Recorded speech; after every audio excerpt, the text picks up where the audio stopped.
Uhuru. Uhuru, everyone. Welcome to a very special Facebook Live sponsored by the All African Peoples Development and Empowerment Project, also known as ABDEP. My name is Mwezi Odom, a member of ABDEP and your host for today's program. Today's webinar is titled Build Project Black Ankh. This is our report from the IFCO Caravan to Cuba. And before we continue, I want to take a moment to salute my leadership, Director and International Director of ABDEP, Dr. Aisha Fields, and Chairman Omali Yeshitela, the leader of the African People's Socialist Party and the African Liberation Movement. In November 2021, ABDEP traveled to Cuba to participate in the 31st Friendshipment Caravan led by the Interreligious Foundation for Community Organizing, IFCO, and Pastors for Peace. ABDEP traveled to Cuba as part of our work to build and develop Project Black Ankh, the African nation's very own emergency preparedness and disaster relief program. The members of our contingent included Director Aisha Fields, ABDEP International Director, who is a physicist, Comrade Fofit Alkebilong, who is a retired RN with over 40 years of experience, and also who serves on ABDEP's medical volunteer coordinator and on our medical team, and Comrade Chiwoniso Luzola, who is ABDEP's Director of Information and Education. While in Cuba, we were able to meet and learn from Cuban scientists, medical professionals who were on the forefront fighting against COVID-19, including members of the Henry Rees Brigades. We also had the honor of meeting with community organizers and government officials at the highest level, including Cuban President Miguel Diaz-Canel. Today's webinar will report on ABDEP's contingent, as well as include interviews and panel discussions with our special guests from the Cuba Caravan, including Director Gail Walker, Director of IFCO, Director of Healthyhood Chicago, Tanya Lozano, Lena Zaran Nasser from the Palestinian Youth Movement, and Adelsa Moret from the MLK Center in Cuba. And today you will also get a chance to see special footage from our trip to Cuba during today's webinar.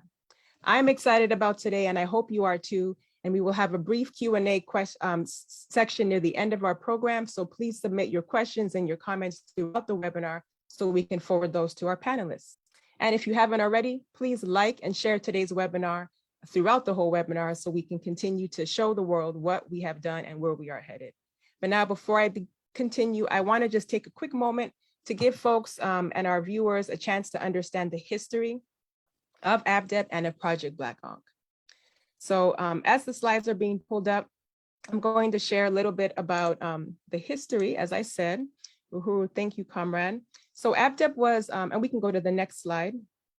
And ABDEP was formed by the African People's Socialist Party in 2007 with the mission to win African people around the world to contribute our skills towards building African community-led development programs in the areas of agriculture, education, healthcare, and disaster preparedness and emergency response.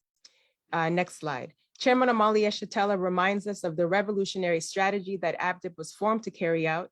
And again, ABDEP's mission was to collectivize these skills in order to establish community-based programs to improve the quality of life of African people everywhere while promoting self-reliance and self-determination, which are key to genuine sustainable development. Next slide. ABDEP focuses on 4 broad areas, as I mentioned: healthcare, education, agriculture, and humanitarian aid or disaster preparedness and emergency response. Next slide. ABDEP's principles of unity state that all who participate in ABDEP must work to do so under the leadership of ABDEP in order to meet the organization's goals and objectives. All African people, wherever we may be located, we believe that we are one people. And we also understand that the resources of Africa are the birthright of African people everywhere, and that African people need self-determination, not charity. And finally, we understand that any skill possessed by an African anywhere does not belong to that individual African, but rather that skill belongs to and must be used for the benefit and the masses of African people everywhere. Next slide. So over the years, ABDEP has developed concrete programs for the African working class in order to improve our quality of life and overturn the contradictions that many African people face around the world under colonialism. In Sierra Leone, which has been the location of many important ABDEP programs, including 2 maternal health centers, multi-acre vegetable and cassava farms, rainwater harvesting programs, a vocational school, nursery school, and a variety of youth and adult educational programs. Next slide. And ABDEP has also worked with networks of midwives, nurses, and traditional birth attendants to help deliver more than 300 babies without the death of mother or child. And it was in Sierra Leone that ABDEP's Project Black Ankh was born. The Ankh, which is an ancient African symbol representing what our movement and this process embody, which is the life for African world. Project Black Ankh was initiated in Sierra Leone in 2014 as a response to the Ebola epidemic in West Africa. Next slide. During this time, Project Black Ankh in 2014 initiated a process that trained 50 community health workers on the identification and prevention of the Ebola virus disease. We also connected with 40 Ebola survivors and their families, providing them with food, water, medicine, and sanitation supplies. Next slide. And since that time, Project Black Ankh has intervened in African communities in Houston in response to Hurricane Harvey in 2017, And now, in the era of COVID-19, ABDEP has determined to build Project Black Ankh as a permanent program as the African nation's response to the Red Cross and other parasitic charities and NGOs that do nothing to overturn the colonial conditions of African people, even while they benefit monetarily from the devastation that we experience in the midst of or in the aftermath of natural disasters and other imperialist imposed disasters. Next slide. On March 7, 2020, Chairman Omali Yeshitela called for the establishment of our party's People War Commission against COVID-19. This was in order to provide leadership for the African nation during the time of the of the coronavirus pandemic, as Chairman has coined, the colonial virus. ABDEP began right away bringing together our medical advisory team and developing leaflets and information about how to boost our immune system and ways to get to mitigate the risk of catching COVID-19. Next slide. One of the important PBA initiatives developed during this period is our international COVID-19 telehealth program. This program allows African people everywhere in the world the ability to make video appointments with our ABDEP medical professionals, and all appointments are free and are staffed by our licensed medical professionals who offer important, potentially life-saving information about COVID-19. Next slide.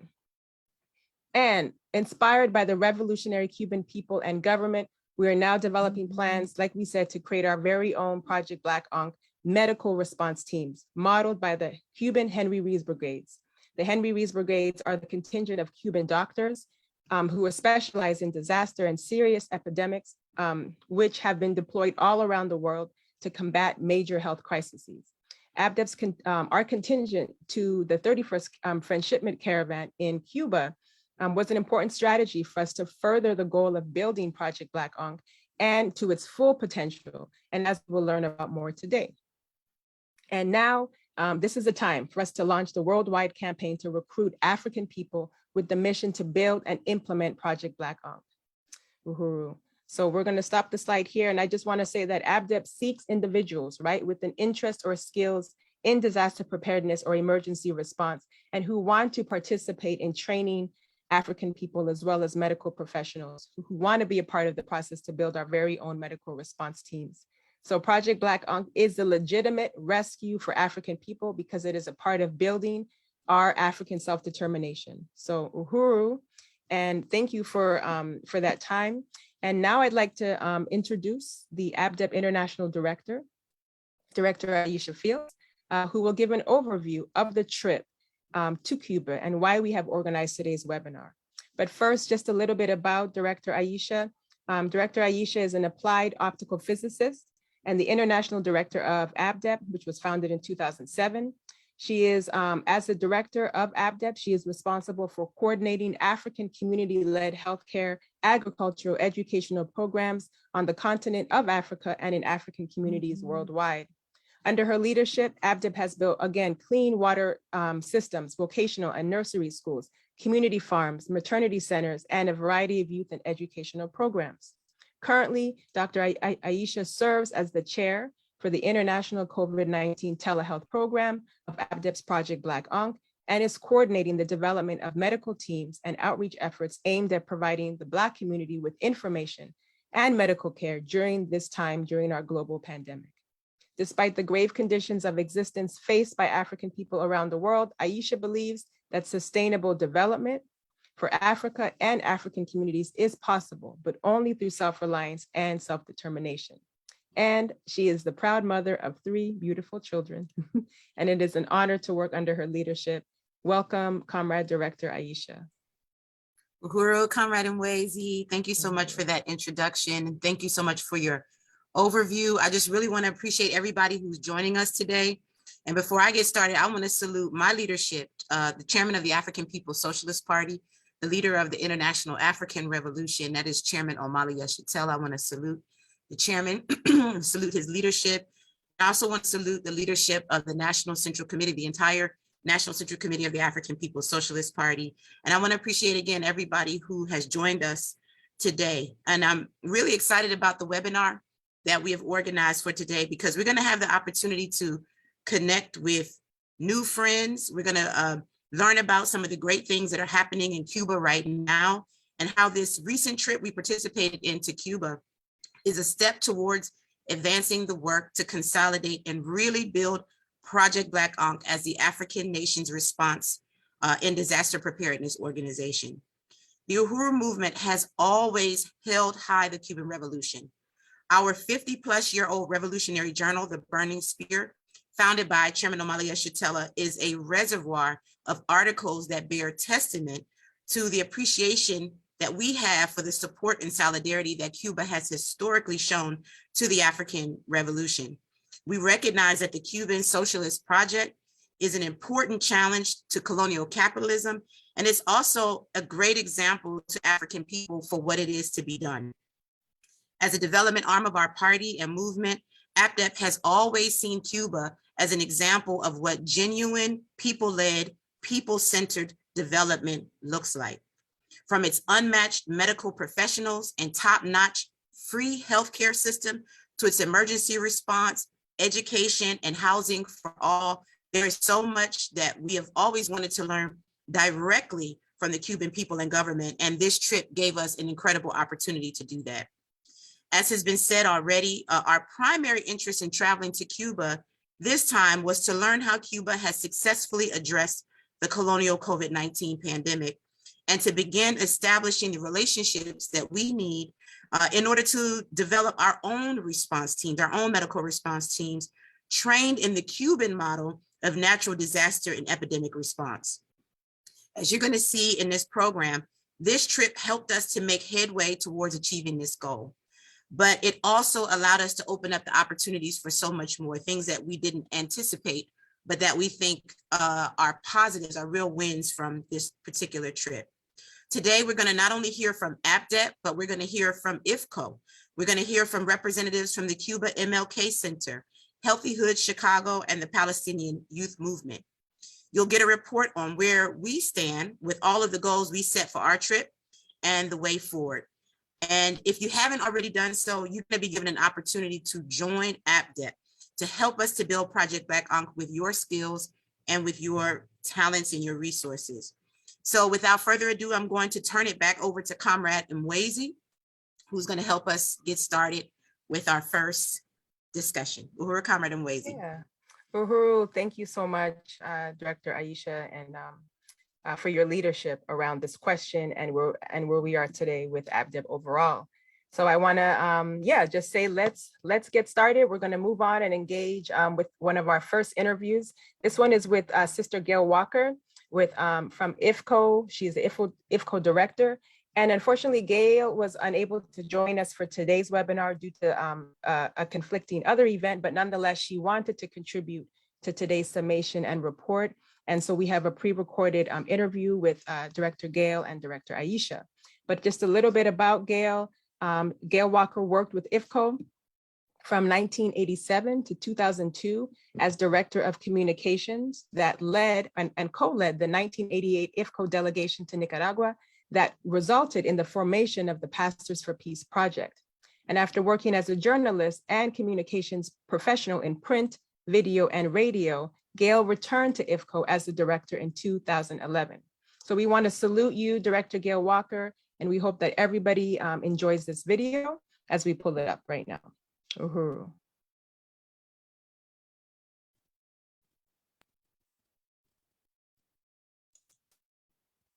So Uhuru Gail, welcome. Uhuru, I am so honored and I really appreciate you for making time to be with us today. I know you are a very busy woman, so thank you very much. Thanks for having me. Thank you.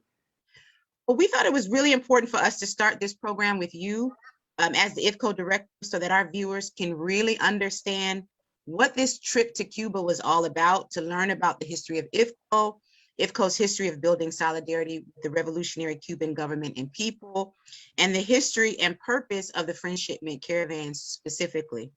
But before I get started with the questions that I have for you, I wanted to start by really thanking you for not only your work, the work of your team, your staff, your board of directors, for all of the hard work you obviously put into making these caravans happen. I want to thank you specifically for the role that you played and your staff to help APDEP meet our goals for the trip. We obviously wanted to come.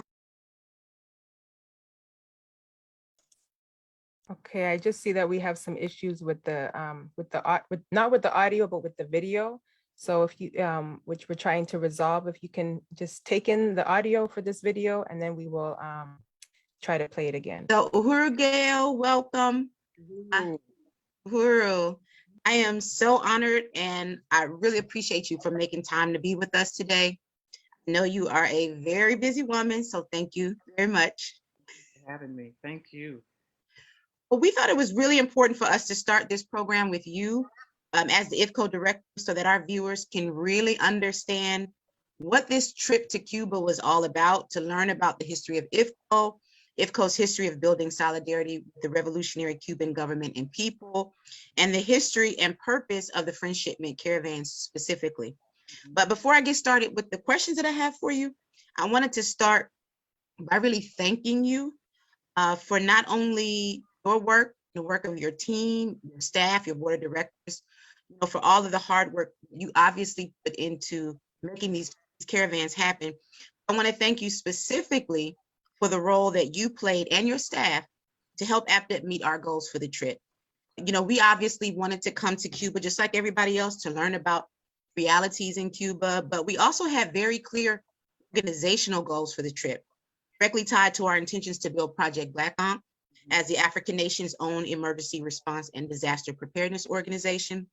We wanted to come to Cuba on the caravan so that we could attempt to establish relationships and contacts that could help us to secure training for our APDEP medical forces and the Cuban model of disaster preparedness, epidemic response. And we made those intentions known up front, before we came to Cuba. We even had a webinar that you and Dr. Samira Adri participated in, where we laid that goal out. Despite the fact that you were responsible for leading the whole caravan, which included more than 70 people, representing various organizations and interests, it was clear to me, it was clear to the comrades who joined me on that trip to Cuba, you seem to have unity with our mission and that you did what you could to connect us with the people that you thought be most helpful for us to meet our goals. And I really can't thank you enough for that. You and your team are deeply appreciated. Thank you. Thank you. Well, that was important from the very jump to make sure that in whatever ways we could, that we connected you and the comrades that came with you, Fofi and Chiwo, to really connect with people on the ground in Cuba that are really about the same mission, I think, as all of us. When we really look at healthcare in Cuba and the approach to healthcare as envisioned by Comandante Fidel Castro and passed on to through the revolution, through the revolutionary projects, through the medical internationalism that Cuba is so rooted in, having traveled to nearly 60 different countries to share its resources, its minor resources that it's got, but sharing them with the rest of the world. The recent announcement that there would be 200 million vaccines, that Cuban produced vaccines that would be shared with the global South. That kind of energy and commitment, we're all in sync. So it made perfectly good sense for us to make sure that there were connections that were made so that once you all got back home, that we could begin having further conversations about how we can really make Black Ankh a very, real. And not that it's not real already, but expand and recognize the vision that that has been really put out for this tremendous project. Emergency preparedness for Black folk. What? because we know, right? We know the Red Cross and the Clinton Foundation. I think about the way that Haiti was just raped, robbed, and pillaged once again after that earthquake. It was just heart-wrenching and despicable to see the ways that people took advantage of our people once again. So the imaging, the vision of the program Black Ankh, it's definitely something that we're in sync with, and I'm dare to say our Cuban comrades as well. So I'm glad that all worked out. It did. Thank you so much, Gail. You know, I wanted to, and we're going to come back to the question of Project Black Ankh too. So I really appreciate you for putting that out there, that you have this, you know, unity with the vision of expanding, you know, like you said, what's begun, but there's so much that can be done, that should be done, that needs to be done. And this trip to Cuba was incredibly significant for us and important, I believe, in our ability to develop this capacity, you know, even further. So I wanted to just ask you if you could tell us a little bit about the history of IFCO and a little bit about its mission. Sure. IFCO, which stands the acronym for the Interreligious Foundation for Community Organization.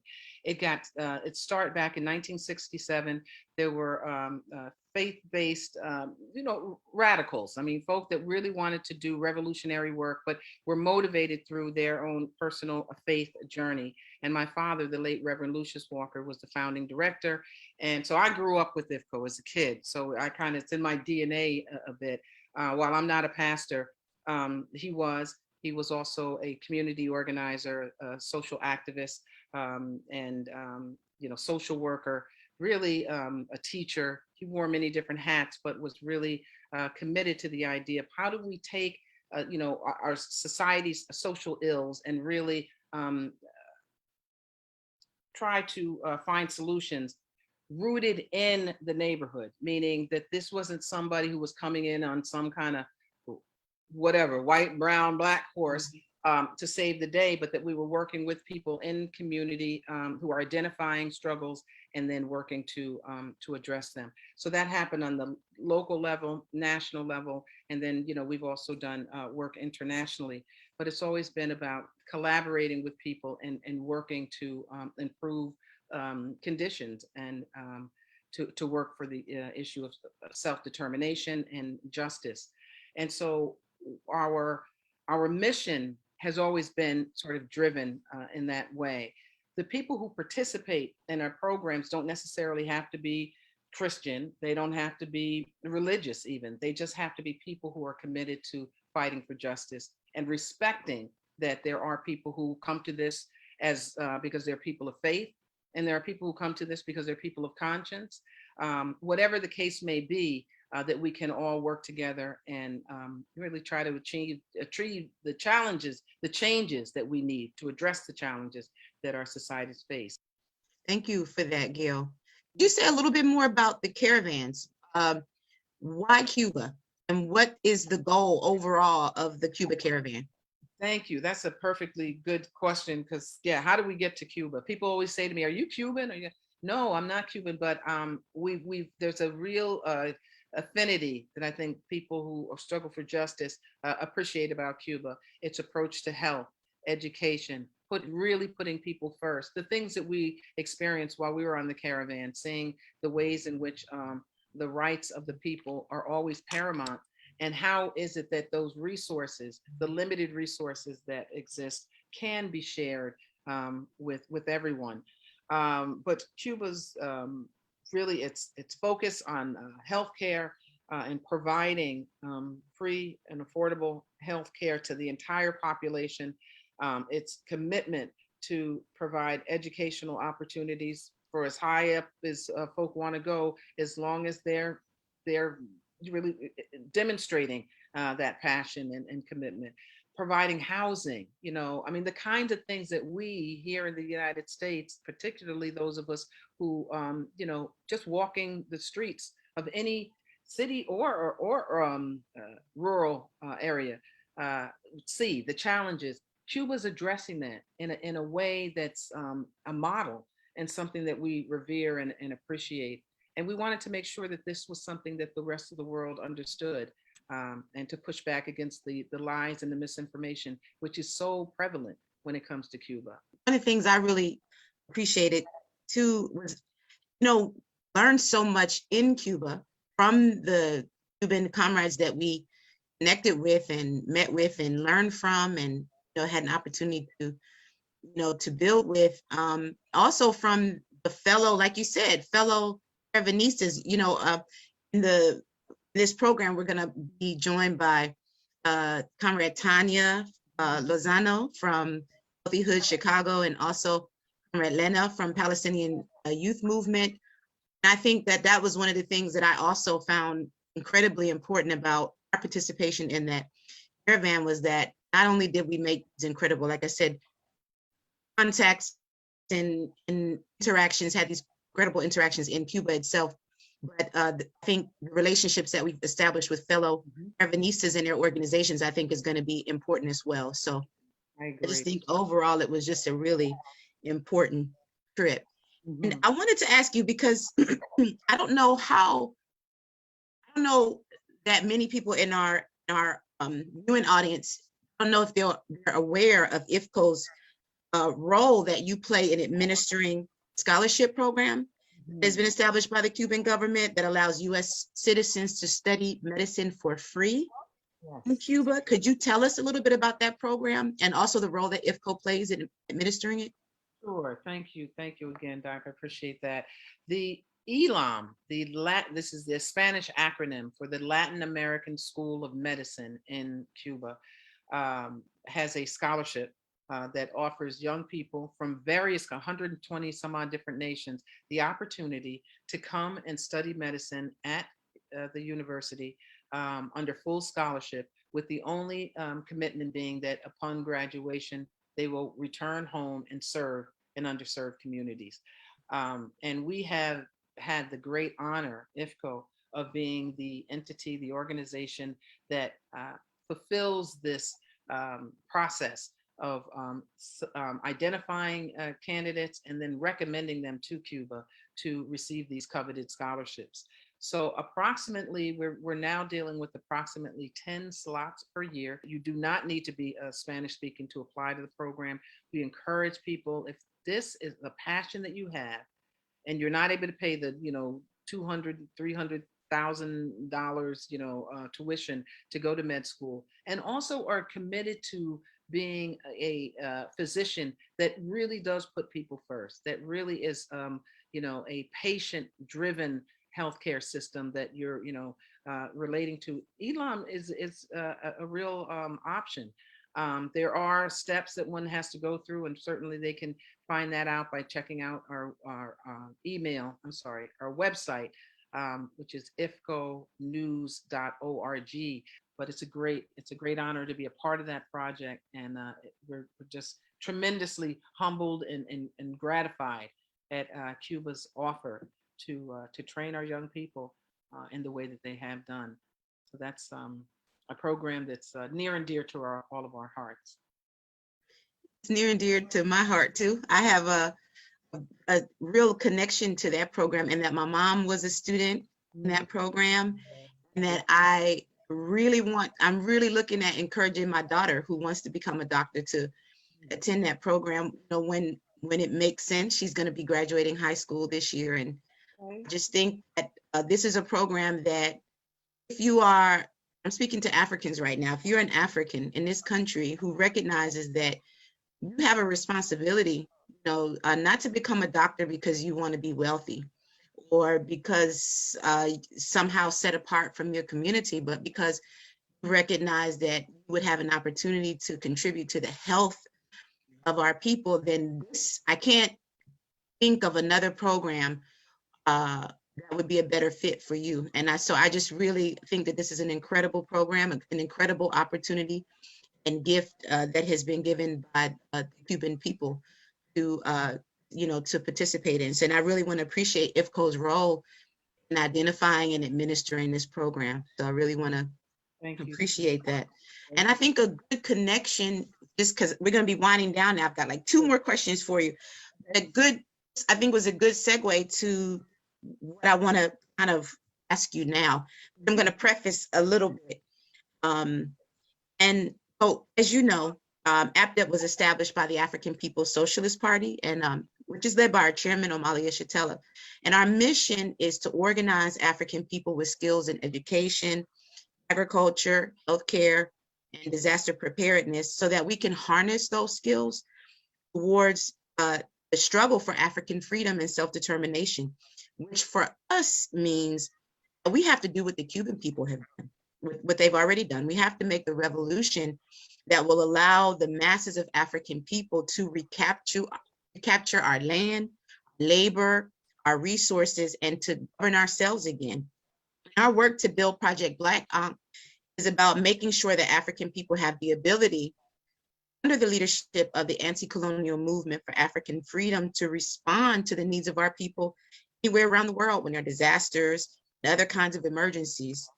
And we know, it's like you said in the very beginning, Gail, that when these kind of things happen, our colonial status as African people makes us incredibly vulnerable.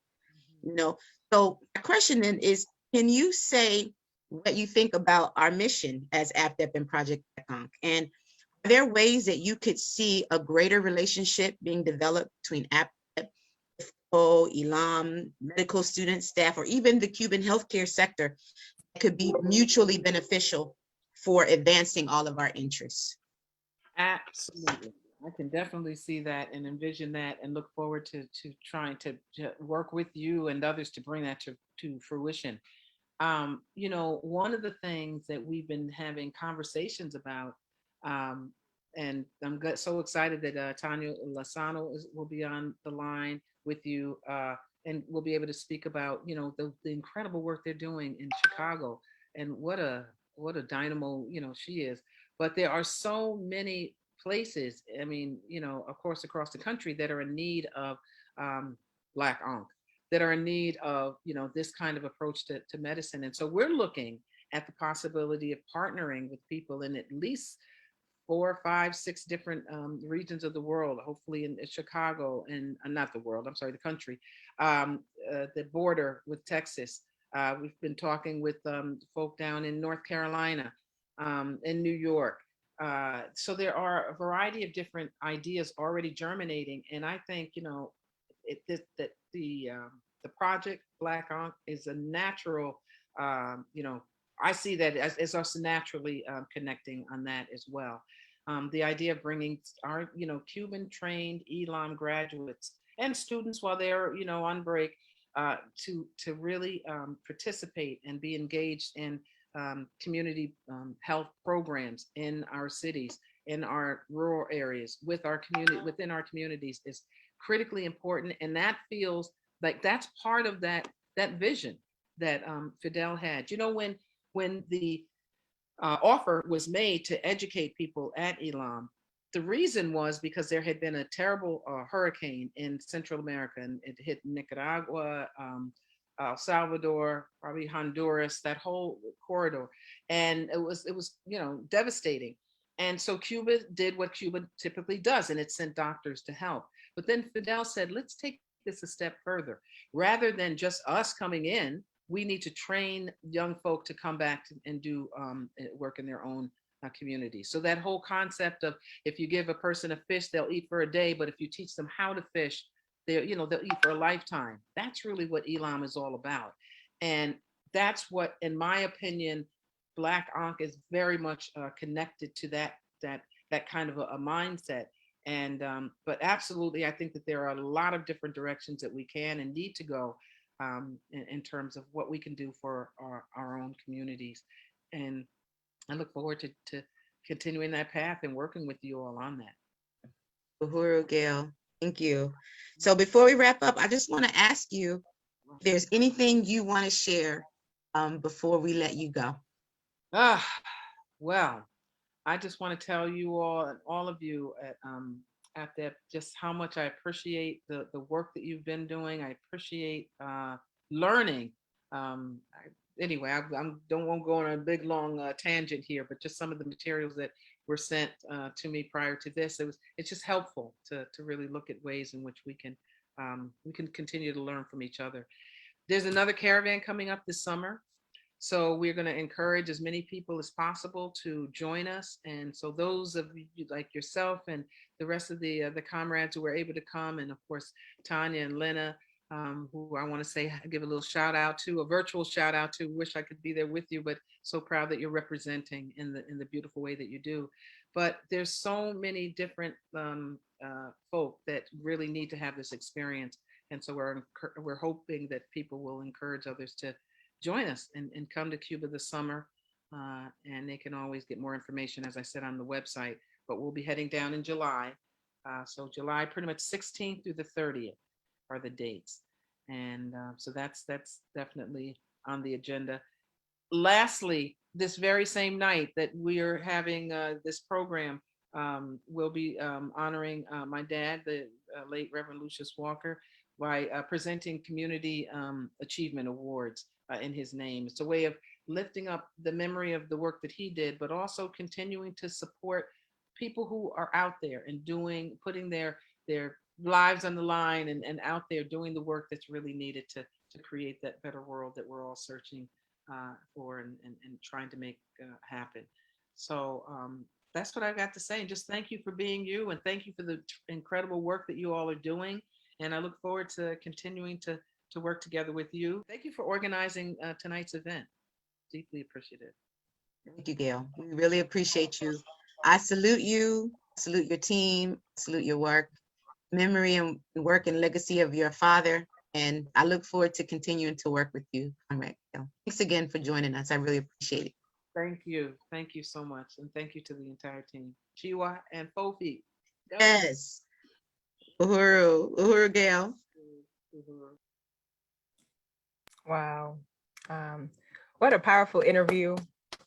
And I'm sure everyone really enjoyed that as much as I did. You know, it's really inspiring to see the solidarity and the collective, aim to take from Cuba's example to make it a reality for the African working class as we continue to build our responsibility to self-govern. And I just want to add a comment from the chat from Chairman Malia Shatella, who shared that he knew Reverend Walker. IFCO has had a history of forwarding our struggle. He said that they helped to get the resources for the first African Liberation Day mobilization that occurred over 50 years ago at the time of our party's founding. And Chairman was a part of that initial ALD coordinating committee and just wants to say thank you, Sister Gail. So thank you, Sister Gail. We want to salute you and your family's legacy and struggle to care for the world's people. Long live Reverend Walker and long live Cuba. And thank you, Director Aisha, for that interview. All right, so we're going to move on to the next section of today's program, which will feature another pre-recorded interview from Brother Adelso Moret from the MLK Center in Havana, Cuba. We're honored to have Brother Adelso join us today live, but in anticipation of potential connectivity issues, we made the decision to go ahead and pre-record as well due to the blockade. So we're going to get a chance to see a video from Brother Adelso and also a few quick videos from Cuban organizers at the MLK Center talking about the importance of Project Black Ankh. But first, a little bit about Adelso Moret. He is an interpreter, a translator and guide with the Dr. Martin Luther King Jr. Memorial Center in Havana, Cuba. And the MLK Center is a community organizing hub that emerged as a part of the struggles and resistance in Latin America and the Caribbean. So we want to welcome Adelso Moret and Dr. Aisha back for this pre-recorded interview. So let's enjoy, and we'll come right back again. Uhuru. Uhuru, compañero Adelso.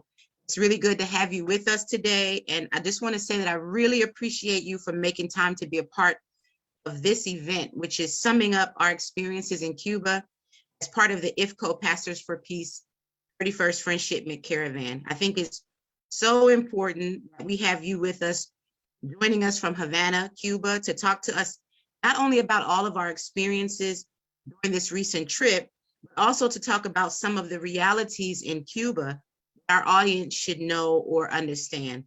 Before I jump into the questions I have for you, I want to take a moment to thank you so much on behalf of APDEP and the African People's Socialist Party, specifically on behalf of Comrades Chiwaniso, Fofi, and myself, as a contingent that traveled to Cuba for a very important role that you played while we were in the country. As one of the English translators, with the Martin Luther King Center in Havana, you were with us every day. And we had a very full schedule starting early morning to sometimes pretty late at night. And in our view, while you were an excellent, very professional and clear translator, you were more than that for us. You were someone we often talked to sum up what we were learning or to get insight on various issues, including the experience of African people in Cuba. We share with you our mission, our work, and our experiences as African people living in the US, and why it's so important for African people to be organized as a nation of people around the world so that we can do what Cuba has already done to take our freedom as a people. And you looked out for us, made us laugh often. You were a brother and a comrade, and I'm so very happy we have maintained this connection and that you were able to join us today. I really want to welcome you.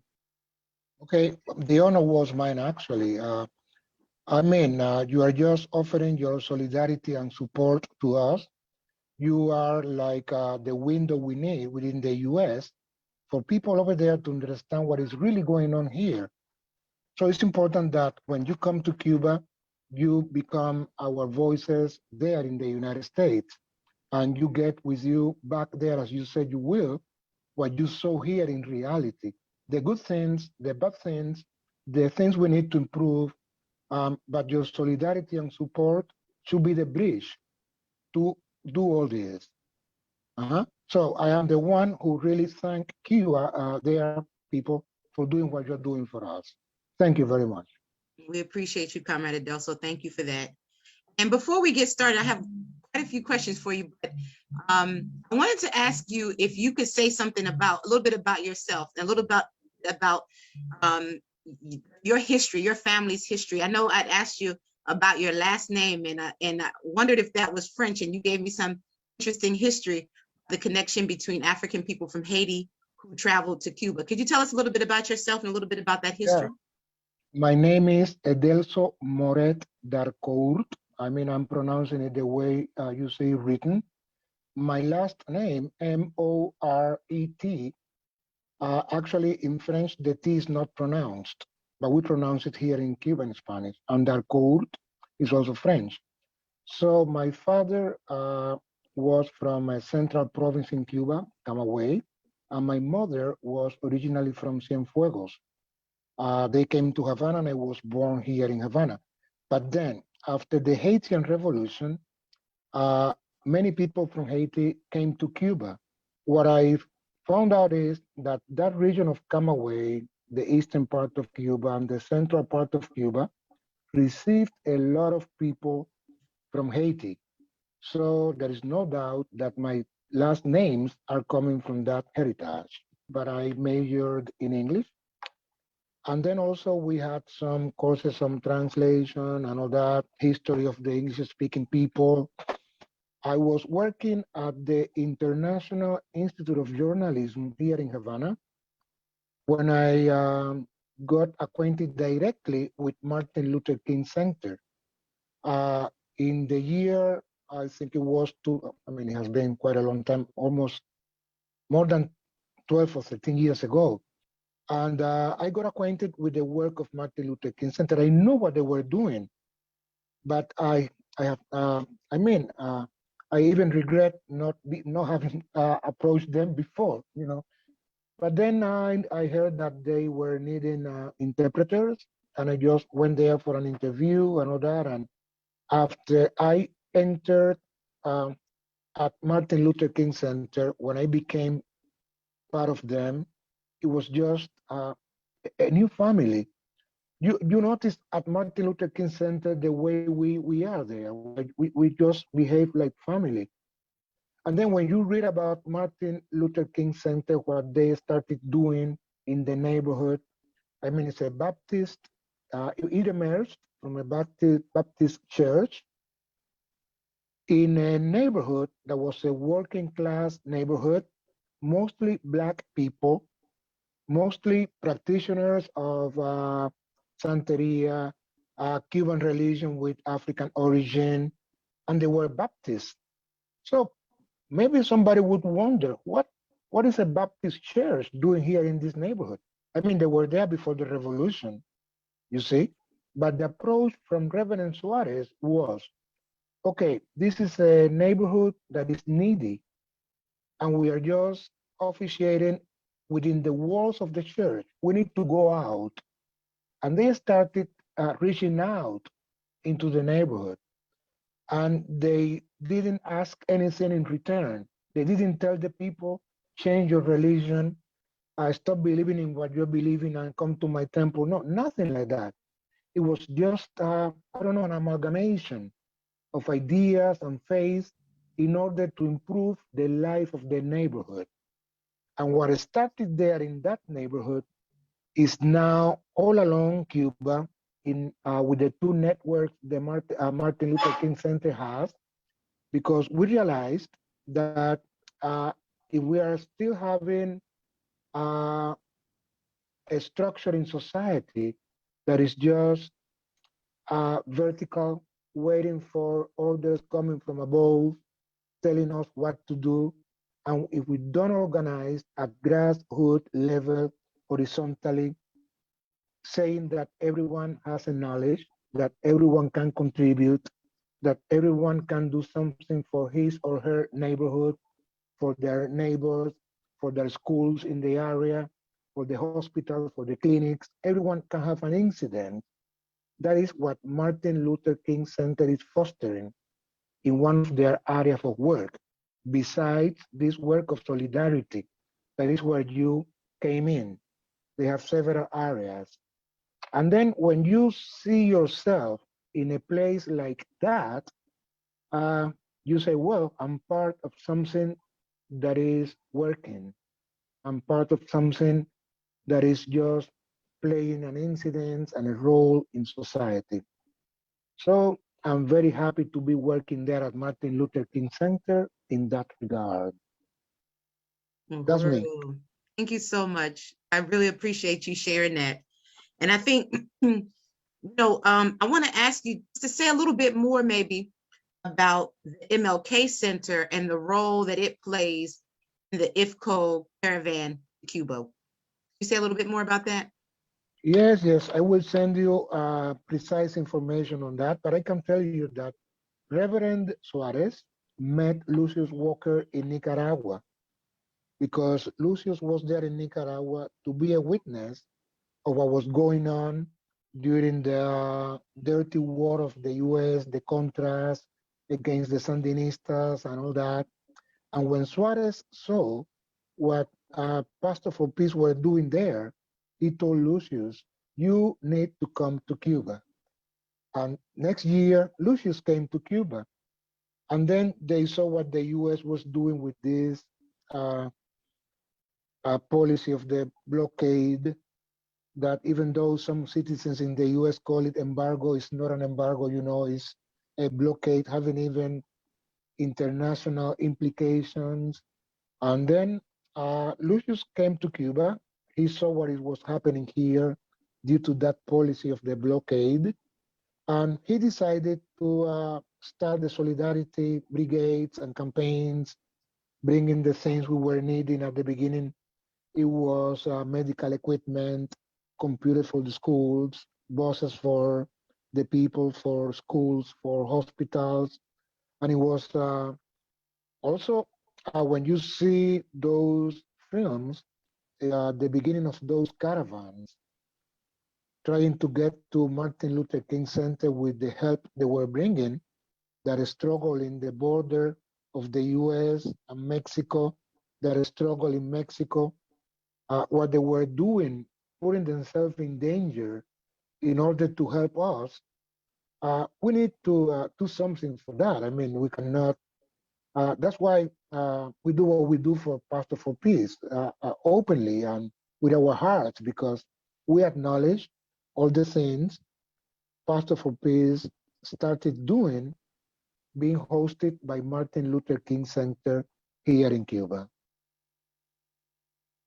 Thank you for that history. And I think it's important that you raise the issue of the US blockade against Cuba.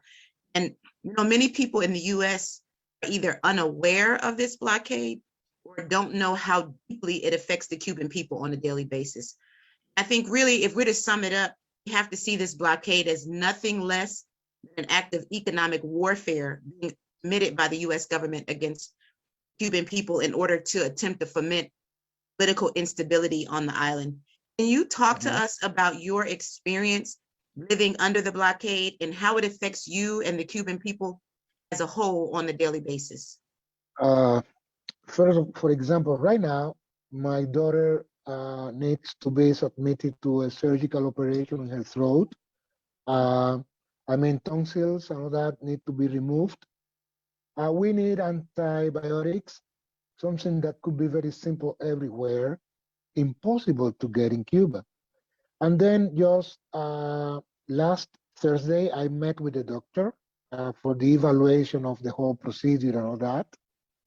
And he told me, you need to keep calling us, me and the nurse, to see when we can operate on your daughter, because we cannot open uh, the OR because we don't have band-aids, we don't have gauze. I mean, simple things. He says sometimes we get a little bit of some materials, we do some operations, but then we are closed for 2 or 3 more days because when we don't have this and we have this other thing, then we lack the other element that we need. I mean, it's something that is constant. And when he told me that, I said, "Come on, you don't have just some gauze or some cotton or pads." Or he said, "No, we don't have them. Things that are disposable, things that people throw away. I don't know. It's things like that. I mean, and it's my daughter's operation is something simple, but we have problems with children having cancer that they cannot get their drugs and medications from products. I mean, there is medical equipment that we are able to get somewhere when the US knows about those companies. Either they buy the companies, they threaten those companies, and then we cannot get afterwards the spare parts we need to keep on using those equipment. So things like that are terrible and they are happening on a daily basis. So I just really appreciate you for raising those issues. Okay. I've got one more question for you before we Please. close out. And just Sorry, want I'm to talking too appreciate much. I'm sorry, I talk too much. I'm I sorry. appreciate it. No, you've given us a lot. I think it's important because we don't often get a chance to hear the reality of Cuba, and I think it's important. That's what we want our viewers to know and to understand. So this is my final question. And so Comrade Adelso, that myself, Comrade Chiwaniso, Comrade Kofi traveled to Cuba as a part of a process established by our organization, the All African Peoples Development Empowerment Project, which itself is a part of the Uhuru movement, which is led by the African People's Socialist Party. And we were sent to Cuba as a part of the Caravan to be able to advance our project, which is called Project Black Ankh. And Project Black Ankh, as you know, is the African nation's own emergency preparedness and disaster response organization. And we came to Cuba because we wanted to learn from the Cuban healthcare system, from Cuban doctors, from the Cuban government and people about how you all have responded to natural disasters, to epidemics, to use it as a model for us building our own medical response teams, similar to what Cuba has already done with the Henry Reeve brigades that have gone all around the world. And so despite the fact that there are organizations around the world that make lots of money, like the Red Cross, that are supposed to do things to respond to the needs of African people and other people when there are emergencies and natural disasters, that we know the evidence shows that they don't do what we need, and that it's up to us as Black people, as African people, to establish a process that will allow us to be our own rescue. And that is what the Black Ankh represents. So I want to ask you, what do you think about our mission as Black Ankh? What do you think about that mission? So I think that your organization, I will see how I can help you with that, should try to get in contact with our institutes here that are in charge of that. And maybe you can be invited to those seminars about protection against natural disasters, things like that. Also, I think you can talk to Gail. Gail can also give you a good push on that. because she knows people on that regard here in Cuba as well. I will start calling some friends. So regarding information, journalists, technical issues regarding how to report in case of hurricanes and all that, I can connect you with people here and try to reach out to Gail to see how you can get involved in the work of civil defense in Cuba. Because it's true, we don't have casualties. Sometimes one people die, and mostly because of they are reckless. They tell them, don't go out, the river is overflooded, but they go and they want to cross the river. Or they touch a wire that is live, things like that.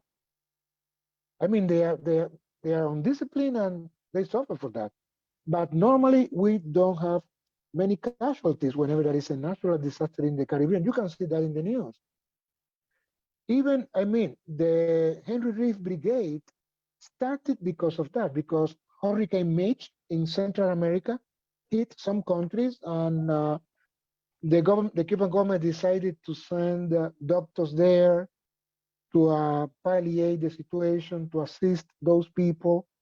And afterward, they say, okay, well, what they need to have are doctors there. And they created the Latin American School of Medicine to train doctors from those areas that their government wouldn't let them be doctors, wouldn't send them to a school of medicine or anything. So regarding disaster, we have a lot of experience and people know where to go if anything is happening. We know where shelters are and all that. So it's preparedness and to be well informed. During Katrina, Cuba offered to send doctors and specialists there. And remember, and Bush said that they didn't need Cuban doctors there. They were coping with the situation quite well. And you know what was the reality there, especially with Black people.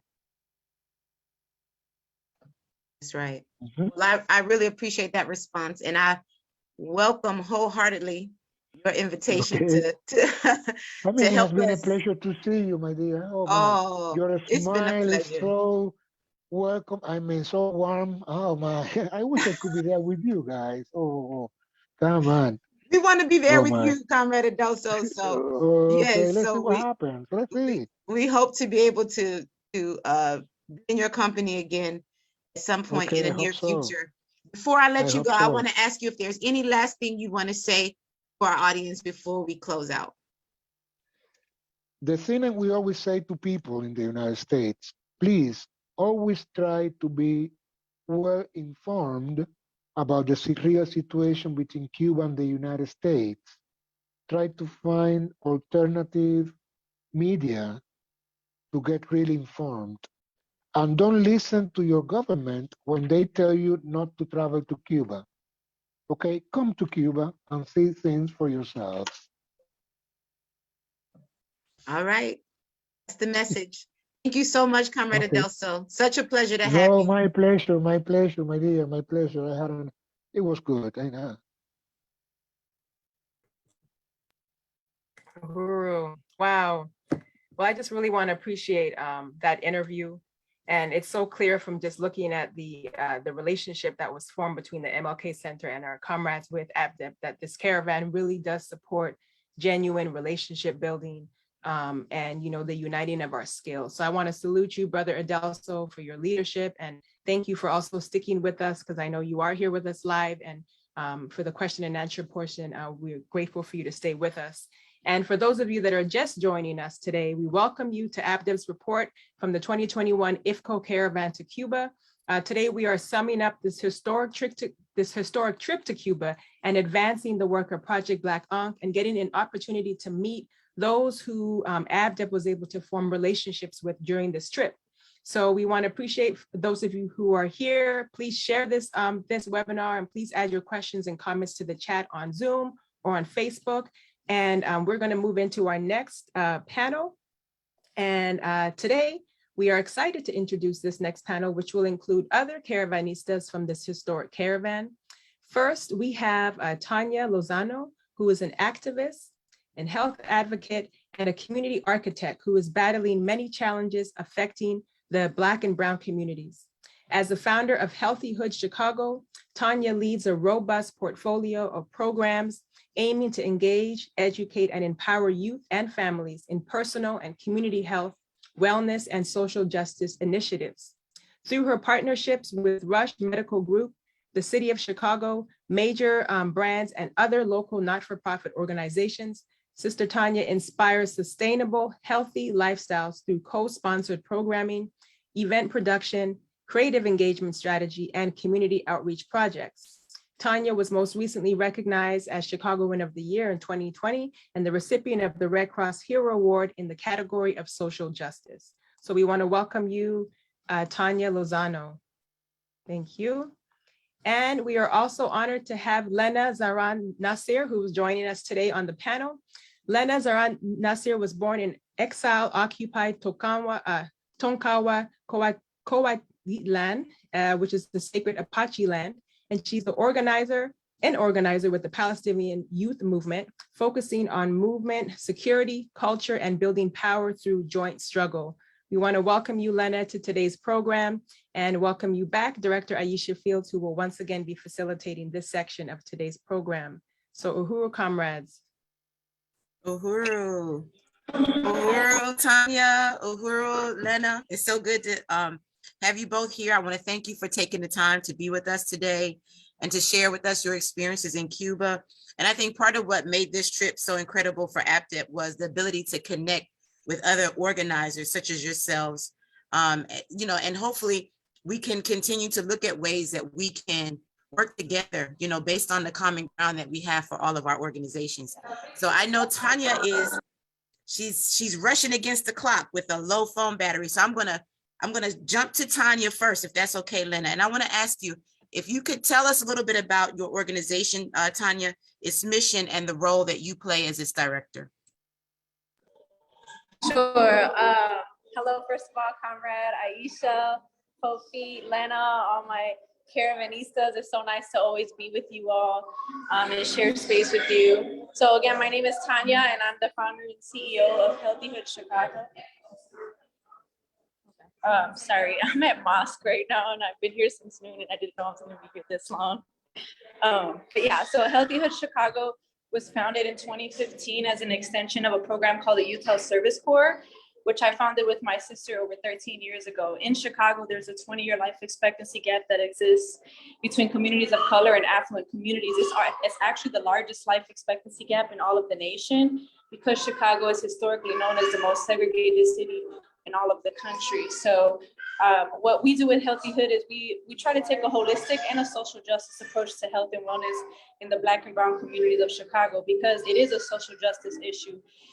We are intentionally left out of the healthcare system or intentionally left to fall between the cracks of the brokenness of the healthcare system.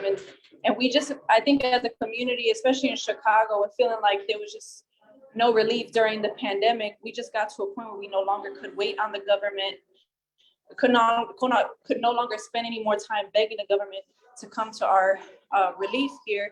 So we decided to do those things for ourselves. We provide a variety of programs such as fitness classes, wellness workshops. We have a free food program. We have a clinic with vaccines and COVID testing. We do HIV/AIDS testing and so forth. And we really try to make it as convenient as possible because if we think about the challenges that exist in the Black and Brown communities, those challenges are extremely convenient, right?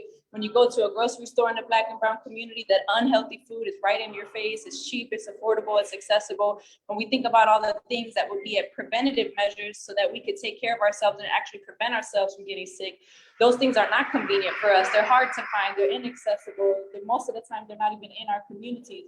So what we decided as a community of resistance, right, in the realm of social justice in general, is that we were going to take our own approach to healthcare and make it as convenient as possible for our people to prevent themselves from getting sick in the first place. And so we have our program runs in about 21 different CPS and alternative schools in underserved communities of Chicago. We have about 1,500 high school students in our program, and we teach them to screen for early detection for the 5 diseases that cause the life expectancy gap. And then we also provide, obviously, through our brick and mortar facility, the lifestyle guidance that our people need to prevent themselves from getting sick in the first place.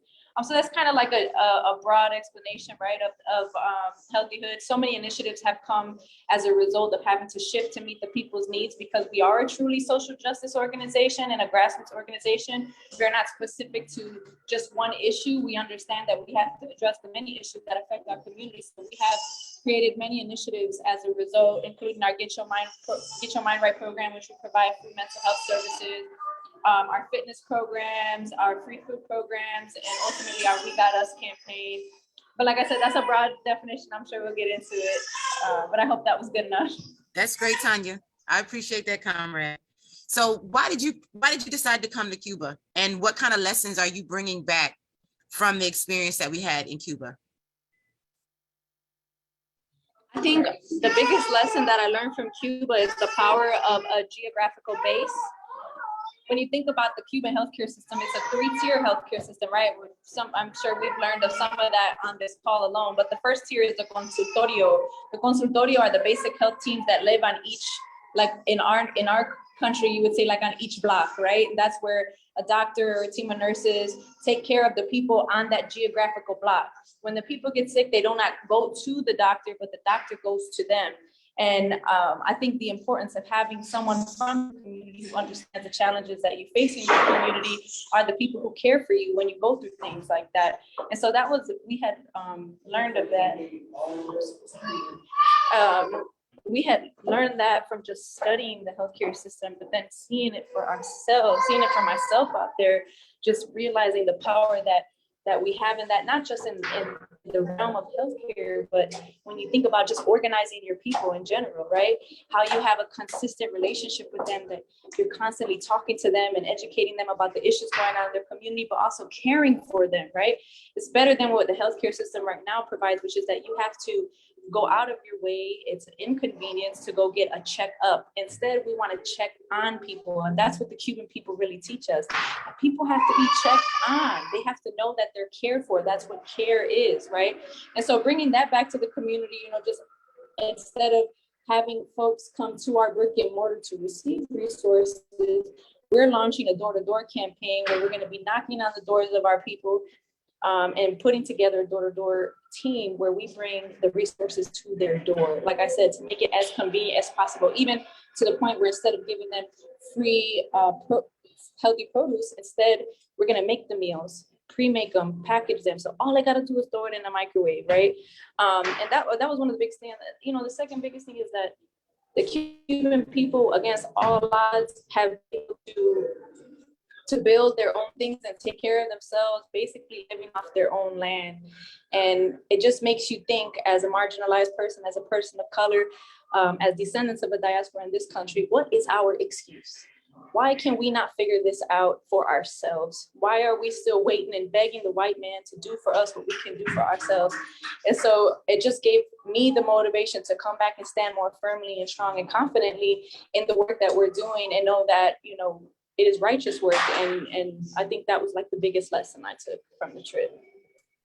Uhuru, Comrade Tanya, I really appreciate that. And I'm looking forward to finding ways, that we can continue to not only keep this connection, but that we could build on the common ground and the common mission that we have as APDEP and Project Black Ankh and Healthyhood Chicago. I think that there are a lot of ways that we can work together, to forward the work of both organizations. So I really appreciate having the ability to meet you and to meet you in Cuba, and the kind of conversations I think that offered us and opened up, for us in the real world. So thank you so much, Tanya. If you can stay with us, I would be happy for you to do that. I know you're on a time crunch.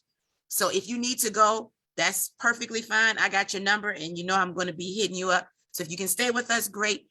If not, we'll be talking to you soon. I'm going to turn it over to Comrade Lena. Okay, Comrade Tanya. Overall. All right. So Comrade Lena, if you could please, I just really want to appreciate you again. I think, Lena, you're one of the people that I've told this to all the comrades, when we were kind of summing up our experiences in Cuba. And I think you and I, for me, had some of the best political conversations. I feel like part of what made the trip really excellent for me was the ability to engage. And I really appreciated learning about your organization, about the struggle of the Palestinian people. And if you could just say something about the Palestinian Youth Movement and, you know, the work that you play as a member of that organization.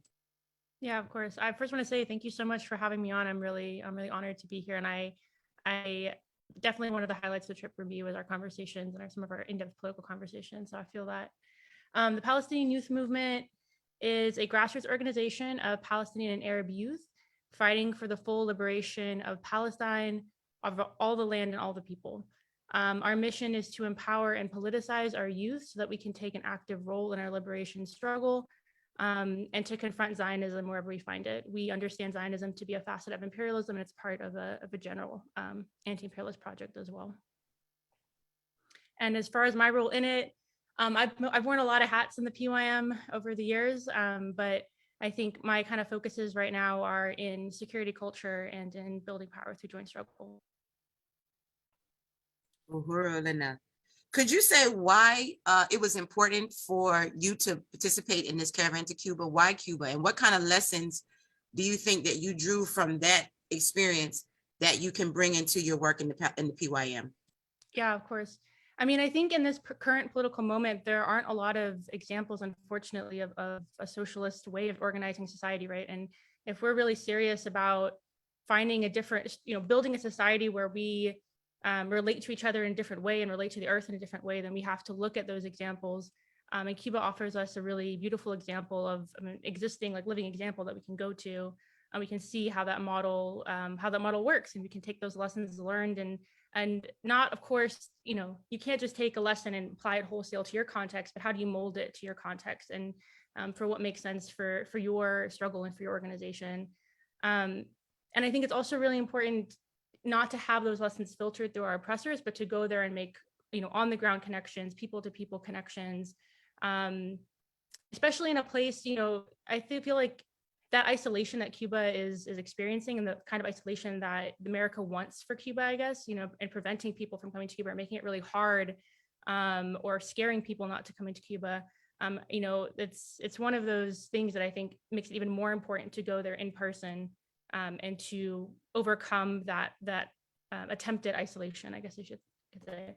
In terms of lessons learned, there were so many. I feel like it was hard to pare these down, but I think one really key one is the communal over individualism. I think it's something we see so much of in our society, and it's really unfortunate, but it really came to a fore with the COVID pandemic, where people really took an individualistic approach in the United States around the pandemic. It was like, well, if you want to be safe, you can wear a mask, right? It's not how it works.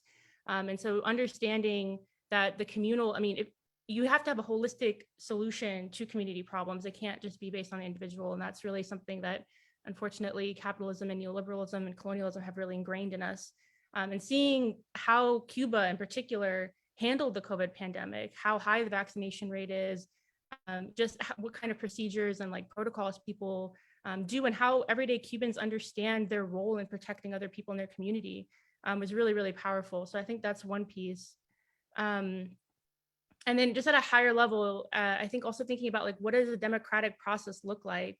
I think we're also really ingrained this bourgeois democratic values in the States, and seeing for example, the new family code, all the different ways that the Cuban government has tried to generate engagement with the idea of what constitutes a family, and really having that be a democratic process. And I guess maybe to say that power is not about voting between two options that are pre-selected, but about being able to shift to actually have power to shape the parameters of that discussion in general. And that's really what I think that does. And then the last thing, I guess, I said so many of them, but trying to bring political education into the everyday. I think that's something that I saw a lot of in Cuba, from UNIAC, the Union of Artists and Intellectuals, to the museums that we went to, the different kind of pedagogies that were used there, but really just thinking through how do we make political education not something that is a dry lecture that we give, but an everyday kind of practice that we use in our organizing. Rulina. Yeah, I really appreciate that. And I know we've talked about this some already, even when we were in Cuba, just in terms of why we were there, why APTEP was there, why Chiwaniso and Fofid and myself were in Cuba. And just to say that again, APDEP is a strategy of the African People's Socialist Party, that was established to organize African people that have skills in education and agriculture, healthcare, and disaster preparedness, to pool those skills together to use them for the advancement of the African liberation movement, for the African freedom movement. And for us, being in Cuba was something that it was about drawing the lessons that we could learn for our development work, making relationships, obviously, but also, as a part of a strategy that we're involved in the African People's Socialist Party to make the African Revolution. We have to do what Cuba has done. And we believe that the greatest form of solidarity that we can offer Cuba is to make the African Revolution that can break the head of this colonial capitalist system that is responsible for the blockade and all the other horrible things that the Cuban people are experiencing. And so as a part of this work, we're building Project Black Ankh, as the African Nations Emergency Response organization. And I wanted to ask you, just like I've asked everybody else, already, can you say what you think about our mission as Project Black Ankh? And are there ways that you could see us working together, or us, some kind of way forwarding common interests, Palestinian Youth Movement, APDEP, and Project Black Ankh? How do you see that? Yeah, of course. I mean, I think it's the entire mission is so critical because it's really about exercising sovereignty and really about exercising self-determination. And, like Moisey and other people were saying earlier, I mean, this is about leveraging the community power for the community, right?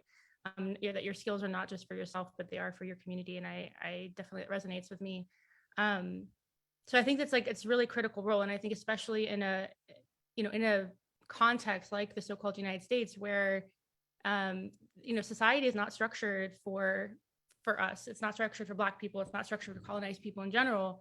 And you see there's more of an extraction. It's an extraction from those communities. It's not giving anything to those communities. So it's deliberate underdevelopment, right?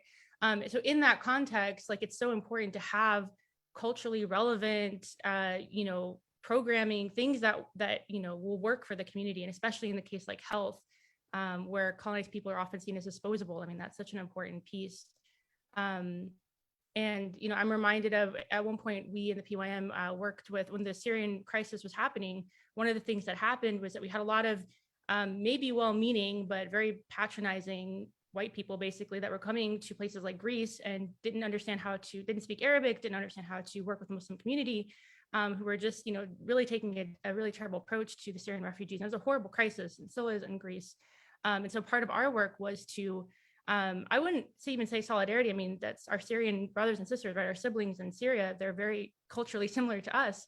And it was really important for us to do that work of bridging that gap and offering culturally relevant services and leveraging, our power, limited though it is as Palestinians, to help our Syrian siblings. So I'm reminded of that as well. And so in terms of thinking through how we could work together, I think, one of the most important things that we can do as colonized people is to share our lessons learned and to swap tactics. And we have to save ourselves. No one's going to come on their horse and save us, like Gail said. So I think it's about us making those connections and sharing those lessons and sharing those tactics and seeing what worked and what didn't work, making our organizations and programs stronger that way. Lena, thank you, comrade. I'm confident that we're going to continue to build on this relationship that we've opened up. And I just look forward to continuing to work with you. And I really salute you and I appreciate you for being with us today. We hope you can stay with us in case there are questions that folks have for you at the end. So I look forward to, to the Q&A section too, Lena. Thank you so much, comrade. Thanks so much. Uhuru. Turning it back over to Moisey. Thank you. All right. So I just want to say what a very powerful discussion and interview. And I'm just really want to appreciate and salute the work of both you, Tanya and Lena. And one thing that Tanya said, Tanya from Healthy Hood Chicago, who had to leave us, but we want to appreciate, Tanya said that, we could no longer wait for the government to come to our aid, right? And just really want to salute the groundbreaking work that Healthyhood Chicago has developed in that region as a result of resistance and community organizing. And like she said, bringing the resources to the people. And also I want to salute Comrade Lena, really want to just appreciate your courageous and unapologetic political stance and all the many hats that you wear. It just demonstrates, again, through the work of the Palestinian Youth Movement, how all colonized people of the world are organizing to fight against like what we understand is the main contradiction, which is colonialism, as you so clearly stated. So, and there are a few comments in here that I want to just share. Some comments here and lots more coming in now, but I'll just read a few. This one is from Chairman. He talks here about Chairman Amalia Shatella about the Bobby Hutton African People's Mobile Free Clinic that was created to take healthcare to the people where we were located. This was in Oakland, California, and was destroyed by the Oakland, California city government. And this was a program of the African People's Socialist Party. And also mentions here by Chairman that the APSP once had a deep relationship with the Palestinian Front for Liberation of Palestine, the PFLP, and its founder, Comrade George Habash. So we just want to salute the long, relentless struggle of all colonized people to continue to build and to fight back. So salute to you, Tanya, salute to you, Lena, and thank you, Dr. Aisha Fields, for that interview. All right, comrades. So what we're going to do now is move into a call for resources. Again, we want to just appreciate everybody for who is here and in today's webinar. And as we mentioned, APDEP is a membership-based organization that calls on skilled Africans to return our skills for the development of these concrete programs that will improve the quality of life for African people. So we want to take a quick moment to call for resources to support APDEP, to support Project Black Ankh. If you weren't moved by all that you've heard today, I don't really know what to say at this point. As we pull up the slides, it's just want to make sure that it's clear that what we are building is genuine interest in saving African lives and putting our future back in our hands. So again, those of you who are joining, my name is Mwezi Odom, and I'm going to lead us through our call for resources. And I just want to give a big uhuru and appreciation to our APDEP medical providers. We have a team of medical volunteers who not only have love for African people, but show this through their dedication by volunteering for our Project Black on COVID-19 telehealth program, which is still a reality today. I just want to say thank you to our medical providers. And for those of you who supported us to get us to our trip to Cuba, again, thank you for your donations. And today we have a goal to raise $500 to support APDEP's work to further advance Project Black Ankh. So now it is your time, our live viewers, to continue to help build Project Black Ankh and to increase this capacity and the vision that we have that Dr. Aisha Fields has laid forward. So I want to again unite with this great discussion and encourage you, if you have any resources, small or little, this is the organization that we will take it far. So next slide. So you or anyone that wants to donate can do so by going to www.developmentforafrica.org/donate. And you can also check out on the website with a debit or to use a PayPal account from our website or through your PayPal app, which is paypal.me/APDEP. That's AAPDEP. APDEP is a 501c3 tax deductible nonprofit, so your donations will be tax refundable. And if you have to leave the live to go to www.developmentforafrica.org/donate, and then come right back. We encourage you to do that. Please do that. Next slide. We do have some thank you gifts for those who are able to donate during today's webinar. You can receive a Project Black Ankh button or a Project Black Ankh t-shirt, depending on the level of your donation. So any donation at 50 or above, we will be glad to send you a Project Black Ankh button that you can rock on your jacket, your backpack, anywhere you want to show your support for Project Black Ankh. And again, any donations that are over 250 will get you a Project Black Ankh t-shirt. This explains clearly that Project Black Ankh is the African Nations Emergency Response Program. And really, what better way to show your support with donations that says a t-shirt that shows your support for this amazing program with our ability to self-govern. So again, $50 will get you a Project Black Ankh button or more, and 250 or more will get you a t-shirt. And we are here because we know that African people, we have a right to be organized. We have a right to respond to the crises that occur in our communities and all over the world.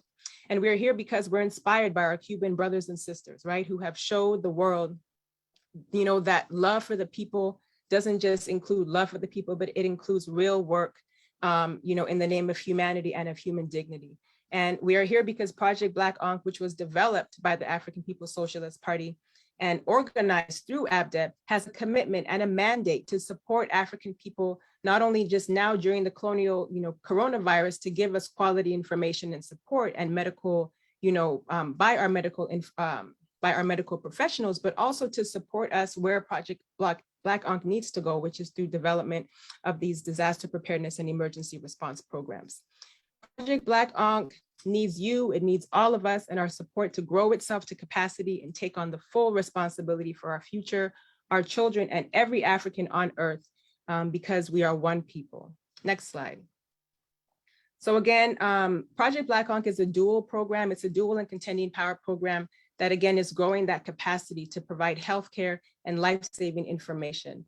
Throughout Project Black Ankh's history, which we talked about, and its current telehealth program, these are concrete examples of African people organizing ourselves to create and manage the control over our healthcare and our community. So please make a donation today. You can go to www.developmentforafrica.org/donate, and you can also donate using PayPal at paypal.me/abdep, okay?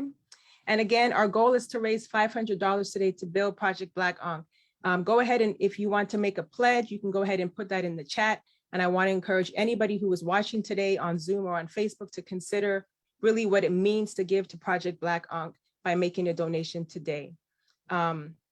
We also want to say that, again, any amount, big or small, will help us to contribute to this incredibly important program. So please understand that either we can give our resources through our skills, but also any donation level is greatly appreciated. And again, we will take it far. So again, www.developmentforafrica.org/donate.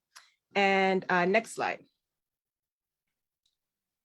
Just some more photos to tell you that, again, African people, we need genuine empowerment, right? And the African working class really needs all of African people to move in the best interest of the whole people. So ABDEP's programs in education, agriculture, and healthcare, not only do they continue to empower the African community, but they show that together we can do anything. So let's move on to the next slide. And again, you know where to go, developmentforafrica.org/donate, and also PayPal is another way to give. Your donations and your pledges today are putting resources into the humanitarian program that will, not just make you feel good about making a donation, because we understand that that's what charity does, right? Charity is there to make us feel good as though we've done something and then we can just turn a blind eye. Charity has a way of, and does, deplete our nation of its resources. And then again, comes to our quote unquote aid, right? When disaster strikes. And so we say no to charity. We say yes to self-determination. And we say, make a donation today at either the level for $50 to get a Project Black Ankh button, or $250 or more to get a t-shirt. So developmentforafrica.org/donate to make your donation today. And next slide. And if anyone sees any coming in, just let me know. But I'm gonna keep on going. And again, just express that one of the things that was said earlier in today's discussion was that, we know how to solve our own problems, right? When left to our own power and to our own devices, we have the capacity to solve our own problems. So we must not only demand it, but we must take back our right to self-govern and our right for power. Uhuru. So next slide. Understanding that when disaster does strike, we will be vulnerable, right, to tsunamis and to other volcanoes, earthquakes, tornadoes, and other natural disasters. So we know that we will be hardest hit, as Dr. Aisha mentioned earlier. And so now is our time to mobilize at this moment. So again, we want to say, go to developmentforafrica.org/to make your donations. And again, I'm going to turn it back over to you, Dr. Aisha Fields. Well, actually, yeah, so go ahead and make any donations that you can. We say, again, Red Cross, get lost, we got some cool buttons. That's on one of the buttons too, just in case you really do want a button. And again, as you consider how to give, we're going to move into our last section of today's webinar. And we'll get a chance to hear from now ABDEP's Cuba contingent, who made this historic trip to Cuba. And it looks like we have a comment here. Let me just check and see really quick here. All right, thank you, comrades. I just want to read a quick comment here from Comrade Angelica. Angelica says here, comrades, I highly appreciate all the profound information provided and the impressive concrete work already being done. In anticipation of this great program, wow, I have mailed a contribution of $500 in support of Project Black Ankh via APDF, that's the African People's Education and Defense Fund, Uhuru, and wow, just really want to appreciate you, Comrade Angelica, for that donation. Yeah, well, you're getting a button and a shirt, that's for sure, but you also are making a very clear stance about your commitment to Project Black Ankh. So we really want to salute you and APDF. Uhuru. What a way to end our resources, our call for resources. And again, we want to continue, folks, to continue to give. All right, well, thank you so much, comrades, for that time. And now we're going to move into getting the chance to learn about and get a glimpse of what the experience was like, right, for our ABDEP contingent. And so I want to give our tech just a moment to pull up a brief highlight video that we're going to show that will highlight some of the memorable moments from our trip at the Cuba Caravan. And I hope that everyone enjoys this brief video, and we'll be right back shortly. Uhuru.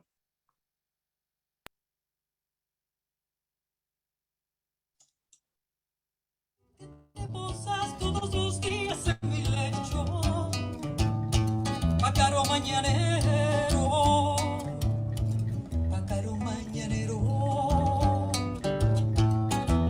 pájaro mañanero, la la la,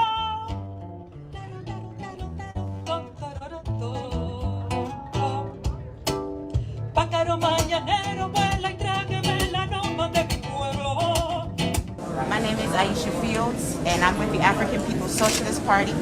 And I just want to extend the most profound and deep unity with the revolutionary Cuban people and government for the solidarity you have shown Africa and African people in our most horrible times, through your medical solidarity and even through your military solidarity. We appreciate everything that you have done for African people on behalf of the African People's Socialist Party and our membership in the United States, Africa, the Caribbean, Europe, and around the world. We say Viva Cuba. We say Bloqueo no, Cuba si. Long live the Cuban people. Victories to the Cuban people in the blockade.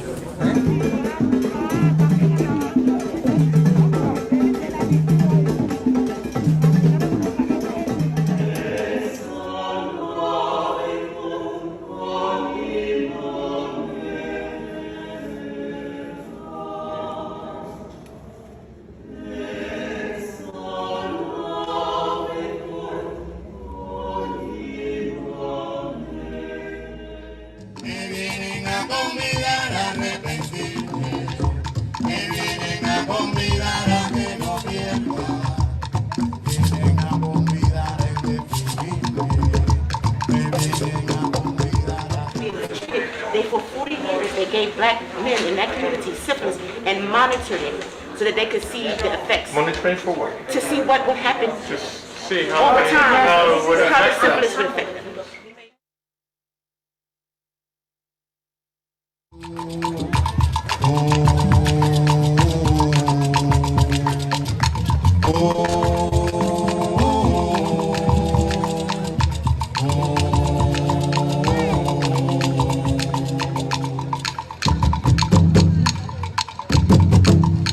Para no hacer de mí como pedazo, para salvarme entre únicos mis padres, para hacer en un lugar en un payaso, para darme un rinconcito en sus saltantes. Me vienen a convidar a arrepentirme, me vienen a convidar a que no pierda, vienen a convidar a definitivamente.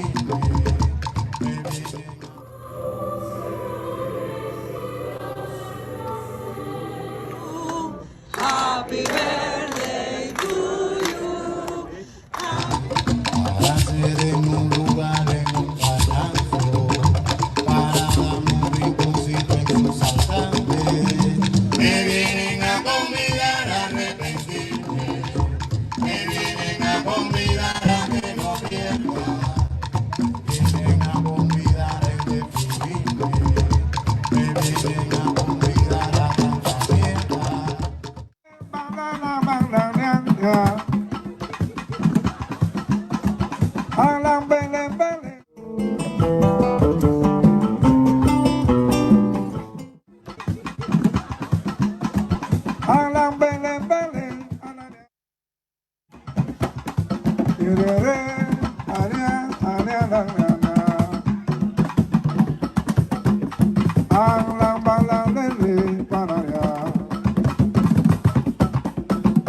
Matanza es la reina de la rumba. La vida.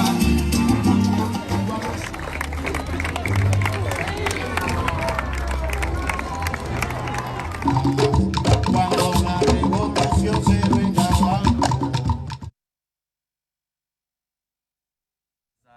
Are you on, my people? Which side are you on? We on the freedom side. Which side are you on, my people? Which side are you on? Celia Sanchez was a freedom fighter and she taught us how to fight. So we gon' fight all day and night until we get it right. Which side are you on, my people? Which side are you on? We on the freedom side. Which side are you on, my people? Which side are you on? Was a freedom fighter and he taught us how to fight. So we gon' fight all day and night until we get it right. Say what? Which side are you on, my people? Which side are you on? Freedom side. Which side are you on, my people? Which side are you on? Aaron Brooks was a freedom fighter and he taught us how to fight. So we gon' fight all day and night until we get it right. Which side are you on, my people? Which side are you on? We're on the freedom side. Which side are you on, my people? Which side are you on? Was a freedom fighter and he taught us how to fight. So we gon' fight all day and night until we get it right. Which side are you on, my people? Which side are you on? We on the freedom side. Which side are you on, my people? Which side are you on? Was a freedom fighter and she taught us how to fight.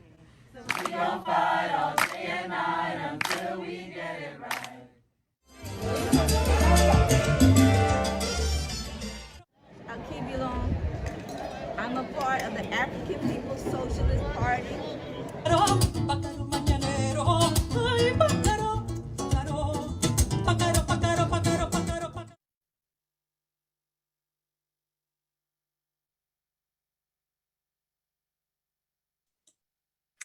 Uhuru.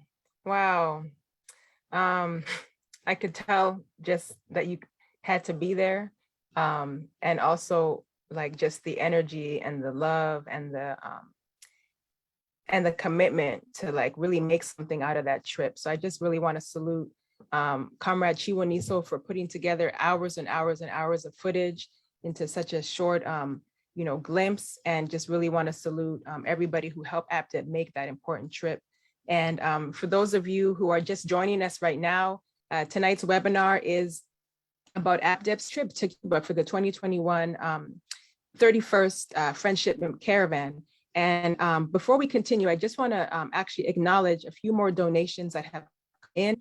Again, we want to just acknowledge Comrade Angelica for that $500 donation. Thank you so much. We want to appreciate Chairman for a $50 donation, Uhuru Chairman, and also big appreciation to Comrade Fofleet for a $25 donation. So that puts us at $575 at the moment. And we want to appreciate everybody again for saying Red Cross, get lost, no to charity, yes to self-determination. And again, if you do want to make a pledge, if you're having any issues making your donation, we will be happy to follow up with you shortly or after today's webinar. Uhuru. So now we're going to just take a moment to hear from the APDEP contingent who will be summing up the trip and sharing the outcomes and the way forward under the leadership of the African People's Socialist Party forwarded through ABDEP. So now it's time to welcome back Comrade Director Aisha Fields, who is the International Director of ABDEP. Also want to welcome Comrade Fofit Alkebilong and Comrade Chiwoniso Luzolo. So first, as we know, Director Aisha Fields is our International Director, but I will share a little bit about Comrades Fofit and Comrade Chiwo. So Fofit Alkebilong is a retired RN and a BSN with 46 years of experience. She's currently living in St. Louis, Missouri. Fofit is a mother, a grandmother, a cadre member of the African People's Socialist Party, and a member of the International Executive Committee for the International People's Democratic Uhuru Movement. And Fofit serves as the Project Black Ankh Medical Volunteer Coordinator for our telehealth program. Uhuru, Comrade Fofit. Uhuru, and we want to welcome Uhuru Chiwoniso, aka Chiwo. Chiwoniso Luzolo is the ABDEP Info and Education Coordinator. She found her way into political life as a consistent organizer in Houston, Texas, on the grounds of organizing for Sandra Bland in 2015 at the Waller County Jail. Chiwoniso recognized the struggles of the African working class at the most basic level. And in the wake of Sandra Bland, she was left feeling hopeless. And in 2016, reading an article from the Burning Spear newspaper, the hope for a new world would be reignited. Chiwoniso immediately reached out to the Burning Spear newspaper to become a volunteer and was met with the Uhuru movement. And she has been a member of the APSP, the African People's Socialist Party, ever since. We want to welcome you, Comrade Chiwo, and salute all comrades. And I look forward to facilitating this section of the program. So let's get into it. Uhuru. All right, so this first question, let me see here. Okay, this first question is directed to you, Dr. Aisha. And the question is, you've addressed this throughout in some parts, but again, first of all, why Cuba? And if you could talk a little bit more about what were the goals that we had leading up to this trip. Yeah, first of all, I just want to appreciate everybody for being here with us and everybody who's donating and contributed one way or another to this, to the success of this trip and to this webinar. And so why Cuba? I think there's so much of what we've already discussed tonight about the tremendous gains of the Cuban Revolution is the why for going to Cuba, as opposed to anywhere else. I think, where else other than Cuba is the government using every ounce of its natural and human resources to advance the quality of life for its people. I think Cuba is the best example we have of that in the world today. And not only do they take care of their own people using what limited natural resources, but tremendous human resources they have to advance, the quality of life for the people who live in Cuba, but they extend solidarity to the rest of the world. So that's why Cuba, but your question about the goals that we have for the trip, I kind of want to lay some of those out. So the first goal that we had was to deepen our relationship with IFCO Pastors for Peace. And we believe that this was an important goal based on what we think is a lot of common ground that we have with IFCO. So for example, we heard Director Gail Walker talk about IFCO's role administering Cuba's Latin American School of Medicine Scholarship Program for US citizens. And this program, which has the goal of educating doctors for the people, is right in line with ABDEP's mission and our principles of unity. So the first, or one of our most important principles of unity in ABDEP, which you kind of discussed in the beginning, Comrade Michelle, is that we don't believe that African people can see our skills as belonging to us as individuals, but that the skills that we have, no matter what they are, belong to the African nation.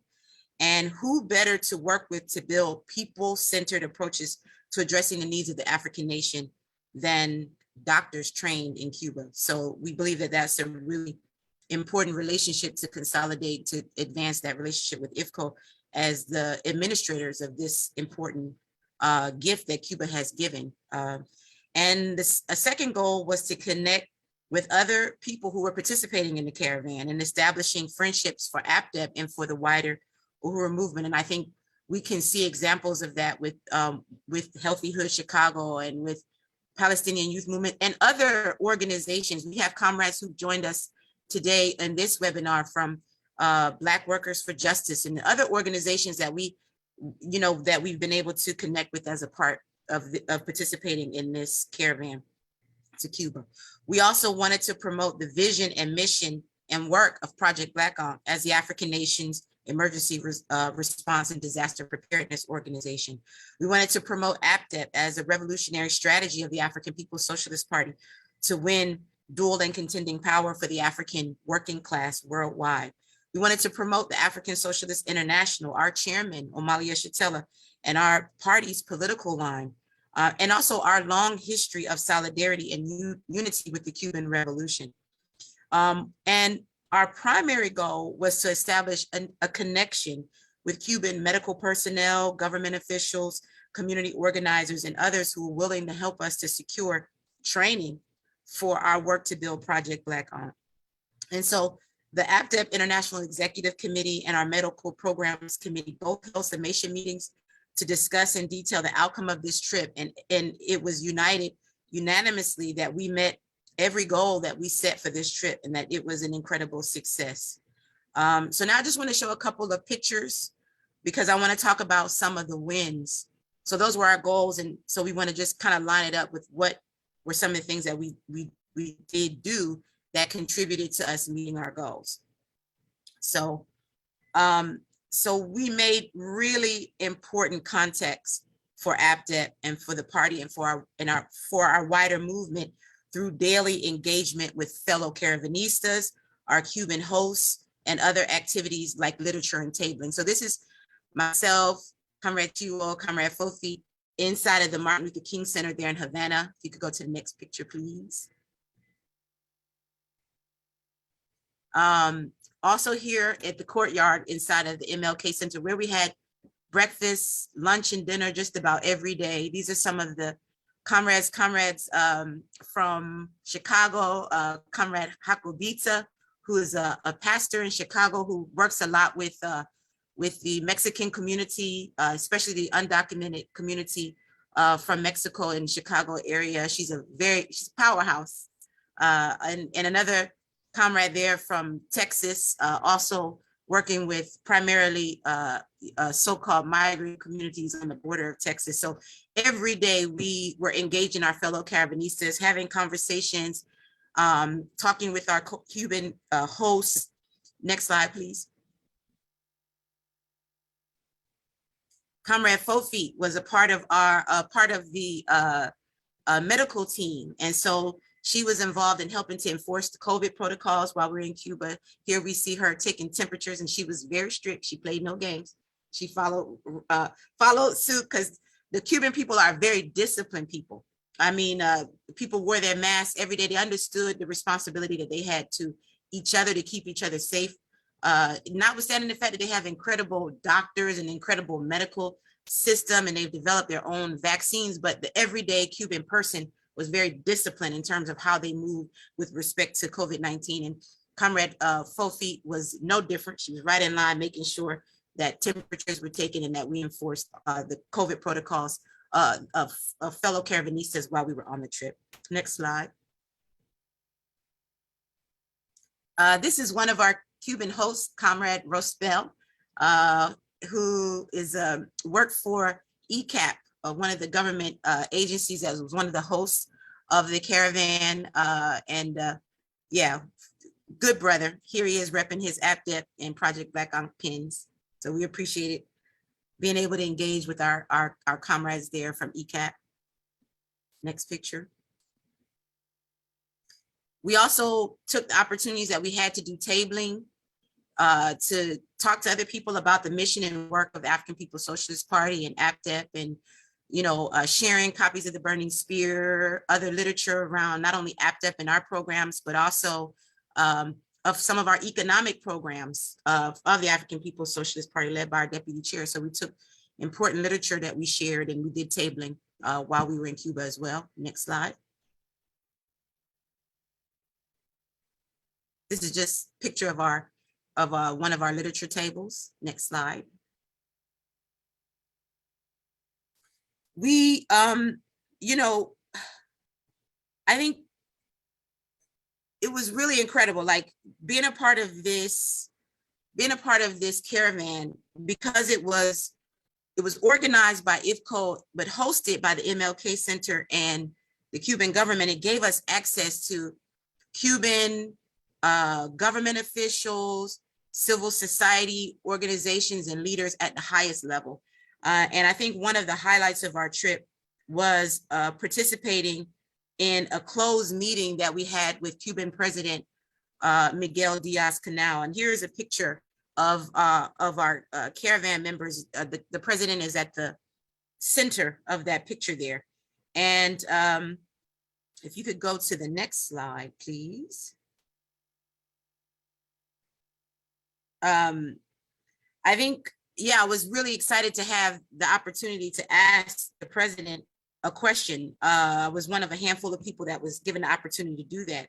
And in my question, I introduced myself as a member of the National Central Committee of the African People's Socialist Party. I appreciated the history of solidarity between the African Liberation Movement and the revolutionary Cuban government and people. And I asked if the president had a message for African people as we struggle against our common enemy, the US government.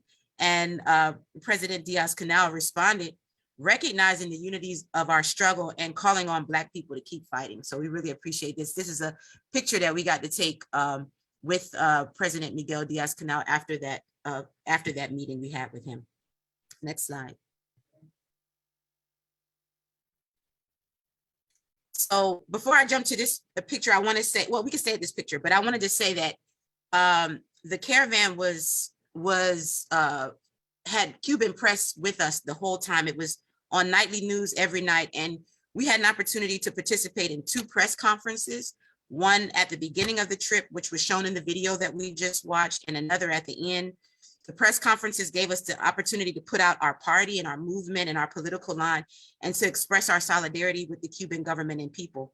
Again, the caravan was major news in Cuba. And one afternoon, Comrade Fofi was interviewed for nightly news, which we also saw in that video, which was really, I think, a win for us. And, but now with this picture, you can see this is a comrade who's a doctor. I believe he's a pediatrician, and he's a member of the Henry Reed Brigades. So we were really honored to be able to travel to Matanzas, which is one of the provinces in Cuba, and go to one of the hospitals there and have a forum where we were able to discuss more about the Cuban Henry Reed Brigades. And we met with not only members of the Cuban Henry Reed Brigades, but faculty and students at the Latin American School of Medicine. So if you can go to the next slide. Okay, so this is our contingent with our Project Black Ankh t-shirts with a couple of Cuban doctors and other caravanistas. And again, the brother who was a part of the Henry Reed Brigade. So if you go to the next slide.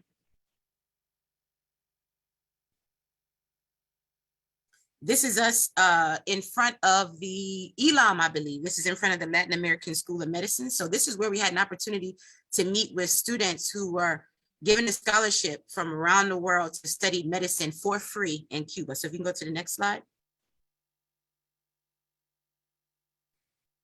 This is a sister, Isan, who is she's from DC, who is studying Cuba. I think she's in her last year studying there at ELAM. You can go to the next slide. These are some of the other students that we had an opportunity to meet and talk to about our mission and work. Project Black Ankh students there at ELAM. Next slide. Comrade Fofi organizing. This is a brother from, I think he was from Jamaica, who was a student at ELAM, talking to him about the work of Project Black Ankh. Next slide. We also had the opportunity to go to CIM, which is Cuba's Center of Molecular Immunology, where we met with its director and its vice director. Here on the left is a picture of us, Chiwaniso and myself, talking to the CIM director. CIM is a cancer research institute located in Havana. It focuses on the research and production of new biopharmaceutical products for the treatment of cancer and other non-transmissible diseases. And I just have to say that as a scientist, I was thrilled for the first time in my life to see science truly being done for the people and not for profit, but to really meet the needs of the people. And while we didn't see this as an initial goal for our trip, we're looking now at ways that we can begin to connect African scientists in the US and elsewhere with Cuban scientists and their incredible work for collaboration, or even to advocate for Africans to have access to the highly effective medicines and vaccines that they have in Cuba, and making sure that we can advocate to make sure that our people have access to those medicines as well. And finally, with the help of Comrade Gail, the IFCO director, we made really important contacts for recruitment and training. And we're given verbal commitments to help make this training happen for our medical advisory team. So if you can go to the next picture, please. So our primary goal was to win commitments for training. And here I'm talking to one of the vice directors at the Latin American School of Medicine. She's holding one of our Project Black Ankh brochures, where I'm talking to her about our mission and our work, and discussing with her the possibility of having some training for our forces to in the Cuban model of natural disaster preparedness and epidemic response. And if you can go to the next slide, I think this might be the last one. I'm meeting with another one of the vice directors, and we were given verbal commitments to try to help us consolidate that training. So that was something that was really an incredible win for us. And it's going to take time to really bring that forward. But I think we've made really important headway, really important connections and relationships that will help us to materialize this. And I'm confident we can make it happen. So that's what I wanted to say in terms of our goals and in terms of our wins. And I want to turn it back over to Comrade Mwezi, who I know has questions for some of the other comrades. Mm-hmm.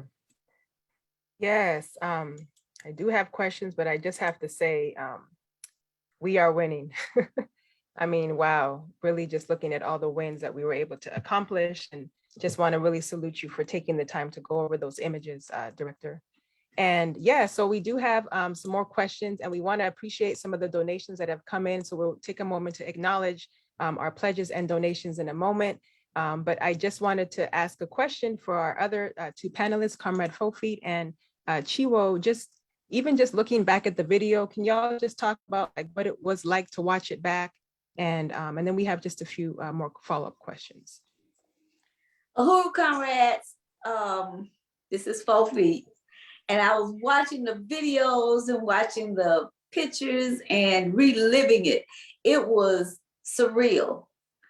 It was like I expressed to Chairman, I walked in a socialist land where the people had each other's back. And I saw the free Africa that Chairman had spoke of. And comrades, it's doable. It's doable, and we're gonna make it happen. Fofi. Yes. Chiwo, what about yourself? Yeah, watching that video, ever since going to Cuba, I've been referring to it as like a taste of socialism. And that for me was like watching somebody make my favorite meal and just being able to smell socialism again. My mouth was just watering just watching the video. So for me, it was just like, yeah, just a reignition of like all of those feelings that you get when you first enter Cuba. So yeah, it was amazing. Yeah. Okay, well then, I appreciate that, because that kind of leads into the next question, and my mouth was watering. So let me just wipe away some of the drool. But can you say maybe just why it's important for the world to understand, like what is it important for the world to understand about Cuba and how this relates again to forwarding our liberated Africa? And Fofi, maybe, so Chiwo, if you can answer that, and then Fofi, you can talk about that in terms of your experience as a nurse as well. Go ahead, Chiwo. Yeah, I think just from hearing like what everybody has had to say about Cuba, all the other panelists, like it just really gives you the sense of all of the amazing things that Cuba has to offer in the way of free healthcare, free education, and just reminding myself that those are not Cuban rights, those are human rights, that everybody should experience. And, what I would want people to know about Cuba is that for us, like I said, it's a taste of socialism. And Cuba has been able to accomplish a lot with the boot of imperialism on its neck. But it's like Dr. Aisha said earlier, it's up to us to complete the African Revolution so that all people can experience a taste, not just a taste of what we got to experience, but the full brunt of what socialism can offer to African people. Right on, comrade. True. Yeah, and so thank you for that, Chiwo. And then, yeah, Fofid, if you can just compare your experiences, right, as a nurse in the U.S. to your experiences in Cuba, and like what examples can you draw from that as we prepare again to develop our own capacity to meet the health needs of our people? The nurses I've experienced in the United States, all of my 40-some years, they go into it with the heart to help people. And they will do whatever they can to give their last, okay? And then after a while, it becomes a monetary type pool.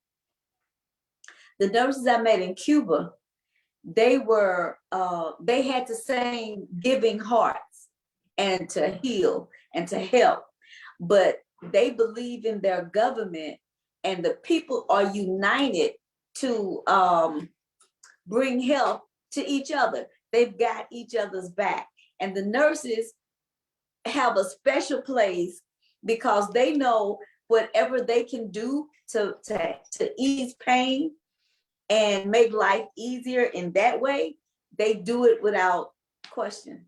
If the government tell them, okay, we need you to give back to the community in this province, because this is where they are having problems with this medical issue, and they have the expertise, they go. It's no questions asked. It's not how much money I'm gonna make. It's just done because the unity is there with the people, all of the people, and they know if they go to if from young they're taught to care for each other. They're taught to be united with the people because the people are what's most important.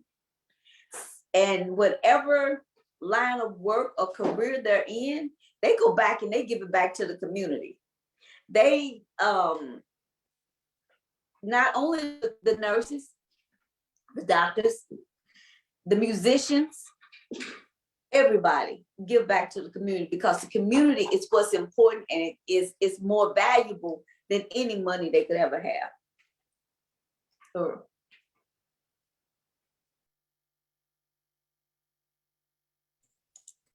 There we go. Can y'all hear me? I just really want to appreciate that response and that perspective, and just again, even just the barriers that you were able to cross just being there in Cuba and just given a thermometer to be able to just take, thermometer, without having to go through the process of, what kind of this do you have? And so just again, as Chiwo said, these aren't just Cuban rights, these are human rights. And I just really want to salute that. Uhuru. And so this question is for everyone. And we kind of touched on this already, but we understand that you had a chance to meet members of the Henry Rees Brigades in Matanzas, and you visited Elam School of Medicine, and you also met with Cuban scientists who were involved in Cuban vaccine development.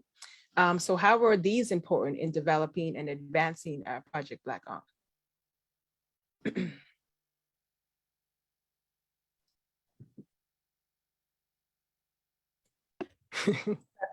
That's to Dr. Aisha or to? Go ahead, Chiwo. You can. Yeah, it's for everyone. Yeah. I'm sorry. Can you repeat the question then? I thought you were Dr. Aisha.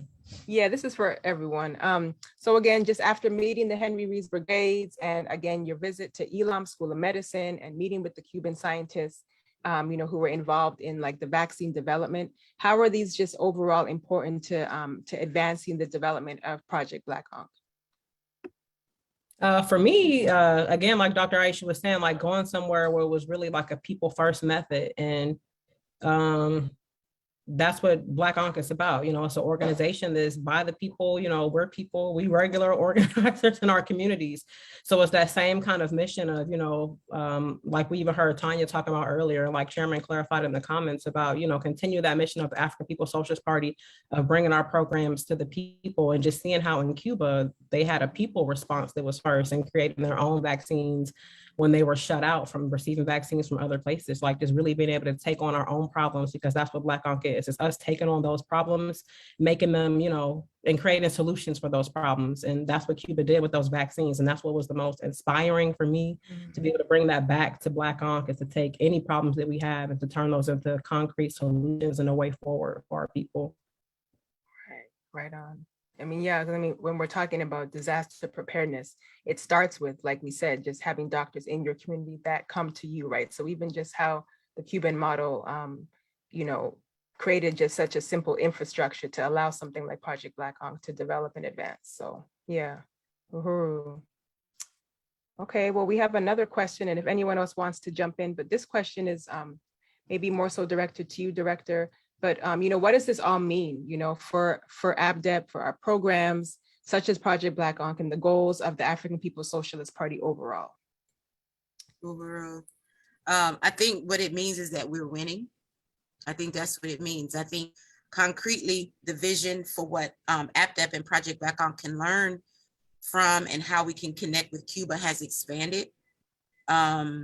Initially, our focus was just on securing commitments for training to establish our medical response teams. It was about, can we find a way to get commitments for training so that the doctors and the nurses who are part of our movement, are part of our organization, or who volunteer with us, can learn how to respond to epidemics or natural disasters as a specialized kind of medical response team, which is important and which, we will do. But I think that, like I said, it has expanded what I think our possibilities are, to really studying and looking at the Cuban approach to mobilizing on the community level for natural disasters and responses. That's something that we can learn from, because everyday people, you don't have to be a doctor or a nurse to be able to organize your community to respond to natural disasters. That was always a part of the agenda for Project Black Ankh, but I didn't see initially how that could align with what we could learn from Cuba. And I think that what Comrade Adelso put forward, like in the discussion we had about how the Cuba's approach to everything is mobilizing their people. They're very organized people. Something like 98% of Cuban women belong to the Cuban Women's Association. That might not be the correct name, but essentially the annual of the African People's Socialist Party, 98% of women in Cuba belong to that organization.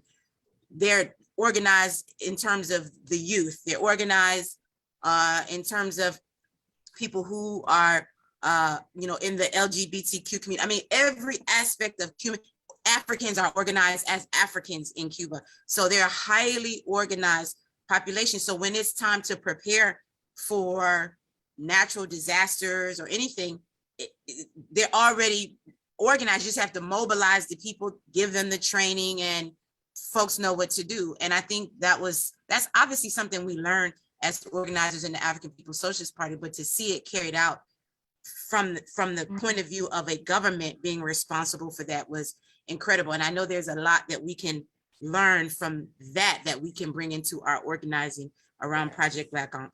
Also, the possibility of ABDEP working to connect African scientists to Cuban scientists, because initially I didn't really see an angle for that. And I don't think we've done a lot to organize African scientists, physicists, biologists, chemists, folks who are involved in research into ABDEP, because I don't think I had initially seen what role they could play in that. But a liberated Africa needs all of those skills. So we can't let those skills just be funneled to our oppressor without being seriously engaged, and also seeing how science should be done to meet the needs of people. And I think by connecting African scientists to Cuban scientists in that way, the incredible vaccines that Cuba has developed for things like cancer, they have cancer vaccines. They have medicines for people who have diabetes to keep them from losing their limbs. That's something that could deeply help African people who suffer from colonial diseases like diabetes. I think those kind of connections, I think APDEP can be very involved in helping to make. And key to our ability to build Project Black Ankh, going back specifically to Project Black Ankh, is recruitment, you know, and we need Africans with skills or interest in disaster preparedness, you know, to join APDEP, to be involved in community defense and community mobilization. You have to join APDEP, you know, and you don't have to have any special talent, special skills. You don't have to be a doctor. You don't have to be a nurse. You just have to have the willingness, the desire to be a part of this process and bring what you have and learn what you need to advance it.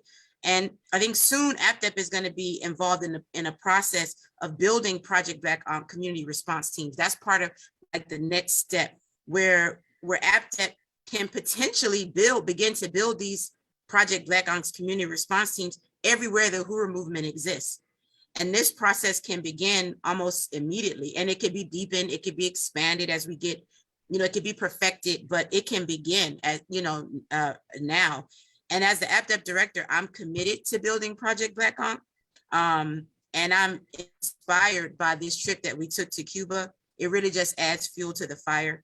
And I think that the African nation has to be able to protect and defend our own in every way. So we got to have Project Black Ankh. And again, I want to salute our chairman, Omali Yeshitela, for the vision. It was his call to build Project Black Ankh that has us here today. So I just want to salute his leadership, salute the vision, salute this team, you know, and those who you don't see today who play a role in this work, and say it's time to take it on.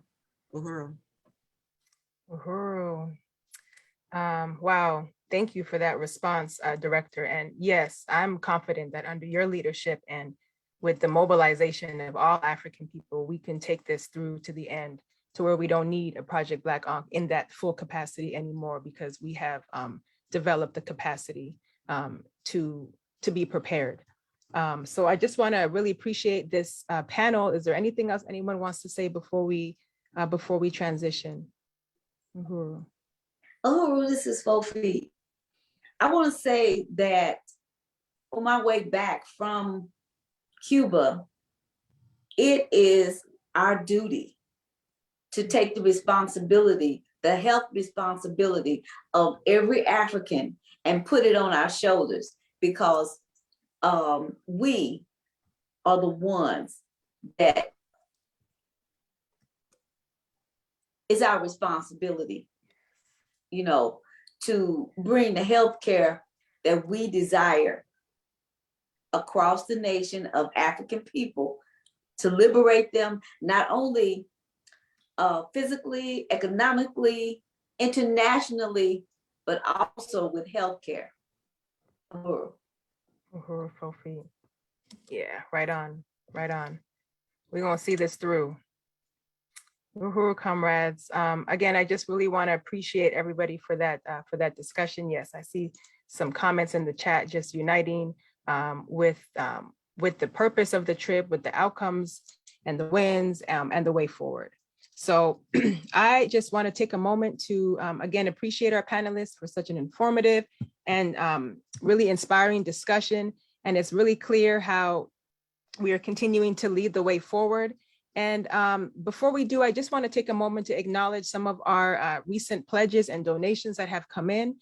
And there is a question in the chat that was sent to me directly that I'll just explain. Somebody had a question about what does Ankh mean, right? And so the Ankh is a ancient African symbol of life. And so when we say Project Black Ankh, we mean that we are developing projects to literally address all areas that impact our life as African people and to take up that responsibility. So the Ankh is represented like a cross, and that is what Project Black Ankh is. So thank you for that question. And I want to just again acknowledge those who have made donations or pledges since we've last announced. APSC from Comrade Penny Hess for $100. Want to thank Comrade Janice Cat for $50. Comrade Renee for a $50 donation as well. Uhuru, Comrade Colette with the $100 donation. Uhuru, Colette, and the APSP a $200 donation, uhuru. So that takes us to $1,075 for our resources and pledges and donations made today. And if folks are having some issues with donating, please, you can let us know what your pledge is and we will follow up with you soon. And we thank you for your patience and your struggle to get your donations in, uhuru. All right, so what I want to do is kick it over to our comrade, who is our international membership coordinator for ABDEP. We just talked about recruitment and now we'll let folks know how they can get involved. So uhuru, Comrade Mike. Uhuru, comrades, man, this is definitely an inspirational webinar, comrades. Very powerful report. And thanks and salute to IFCO and the other comrades who not only participated in the caravan, but also helped make this happen. It's got me so excited for the future for Project Black Ankh, man, for real.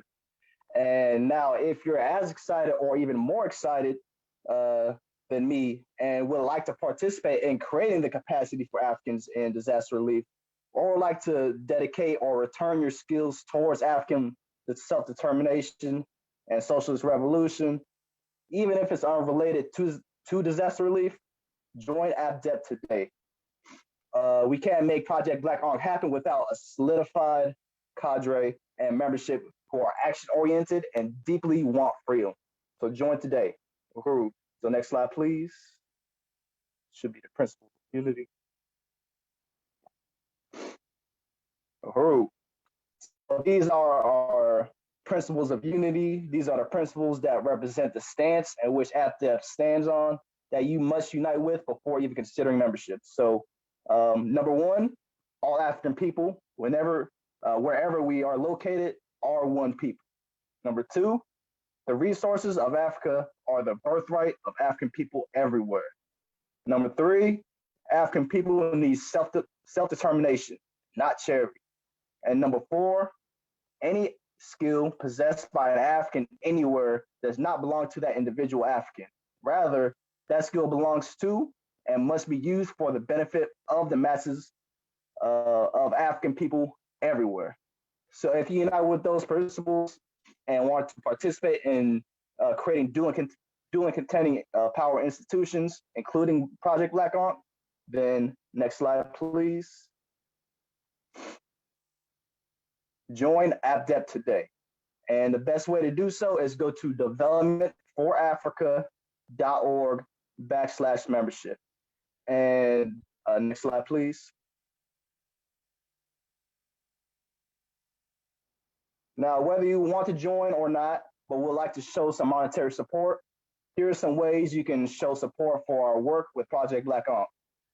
You can go directly to our website, developmentforafrica.org/donate, or you can go to our PayPal, paypal.me/ABDEP, or you can send in a check at that address, 2205 Suite F, University Drive, Huntsville, Alabama, 35816. So next up, we're going to actually get into our membership levels, just in case you guys want to become a member of ABDEP. Each level is represented by an African revolutionary you may aspire to be one day. You can pick out your membership based on that or the price in which you're able to pay. Each membership level comes with special giveaways. We will go from the least expensive or more accessible membership level to the most expensive. So let's get into these slides, shall we? Next slide, please. So first up is Comrade Omowale K-Fing. And unfortunately, a lot of folks do not know who Omowale K-Fing is, but this is what the slide is for. So Omowale K-Fing was a giant. His feats in defense of our people and for our liberation are legendary and unequaled in the pantheon of African freedom fighters. He was a working class intellectual, a brilliant writer, organizer, and analyst with a sharp wit. Because he was unassuming, he was loved by the masses and always underestimated by our enemies. Of all people, upheld as icons in the struggle of our people, none of them can claim the achievements, stamina, and stature of Omowale K-Fing, who was selfless and willing to undergo the harshest conditions if it would forward our revolution. Uhuru. Outstanding, comrade, outstanding. And this is our lowest tier membership level. Is actually for those who are either students or unemployed, and it's actually going to be $10 a year. Next slide, please. Uhuru. So next up is our Walter Rodney level, which is $25 per year. And for those who don't know, Walter Rodney used his PhD in African history as a foundation to author one of the greatest anti-colonial history books of all time, How Europe Underdeveloped Africa. He also participated in the struggle against colonialism in Jamaica and Guyana.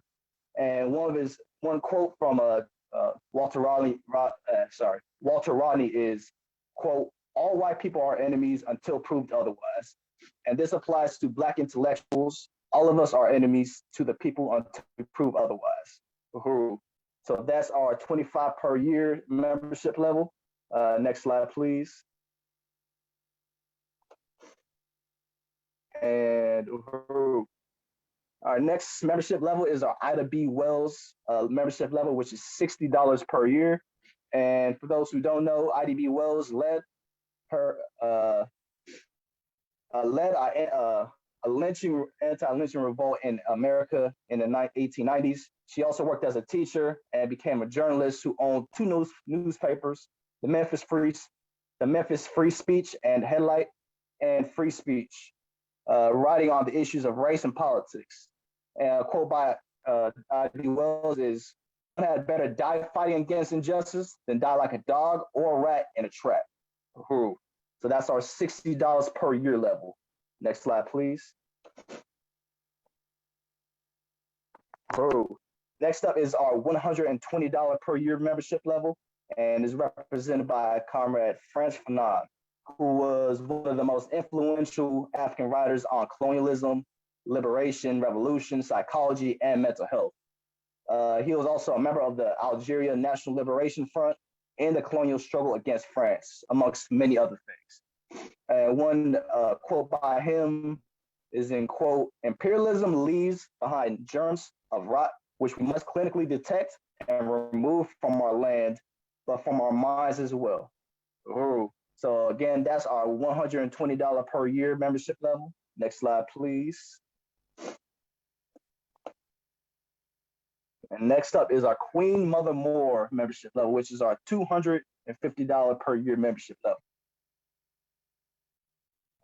All right. And for those who don't know, Queen Mother Moore received her name, Queen Mother, for her outstanding work for Africans, was a longtime freedom fighter, including her work with Marcus Garvey and petitions to the United Nations in 1957 and 1959, arguing against genocide and for self-determination, land, and reparations, to name a few. And a quote by Queen Mother Moore is, "Those who seek temporary security rather than basic liberty deserve neither."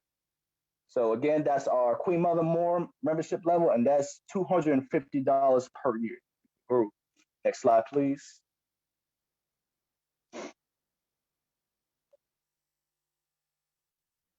All right, so this is our Amilcar Cabral membership level, which is $365 per year membership level, which is equates to, of course, $1 a day. And Amilcar Cabral led a resistance against the Portugal government and was successful. He also had the help of Kwame Nkrumah in Ghana, where Nkrumah allowed Cabral's troops to train on areas that Nkrumah provided. And a quote by him was, "Always bear in mind that people are not fighting for ideas, for the things in anyone's head. They are fighting to win material benefits, to live better and in peace, to see their lives go forward, to guarantee the future of their children." Uhuru. So that's Amilcar Cabral. Again, that's the $365 per year membership. Next slide, please. I believe we have 2 more to go. And this is our Amy Jacques Garvey membership level. And this is $500 per year. And Amy Jacques Garvey was the wife of Marcus Garvey, and she also edited the UNIA, United Negro Improvement Act, Association, my bad, newspaper, the Negro World. And she also wrote books and assumed head of the UNIA while her husband was in jail, and continued to struggle for African liberation after Marcus Garvey's death. And a quote by her was, "Be not discouraged, Black woman of the world, but push forward regardless of the lack of appreciation shown you." So Uhuru, that's our Amy Jacques Garvey membership level, and that's $500 per year membership level. So last but not least, next slide. Last but not least, this is our Kwame Nkrumah membership level. And for those who don't know, Kwame Nkrumah led the anti-colonial struggle for independence in Ghana against the British, which he won, and the development of Ghana. He also fought for the unification of the one African economy. And a quote by him was, "Revolutions are brought by men who think as men of action and act as men of thought." Ooh. So that's Kwame Nkrumah. And again, that's our $1,000 per year membership level. Next slide, please. So again, comrades, if any of y'all would like to join ABDEP and or Project Black Ankh, go to developmentforafrica.org/membership and choose your membership level today. Uhuru. Salute.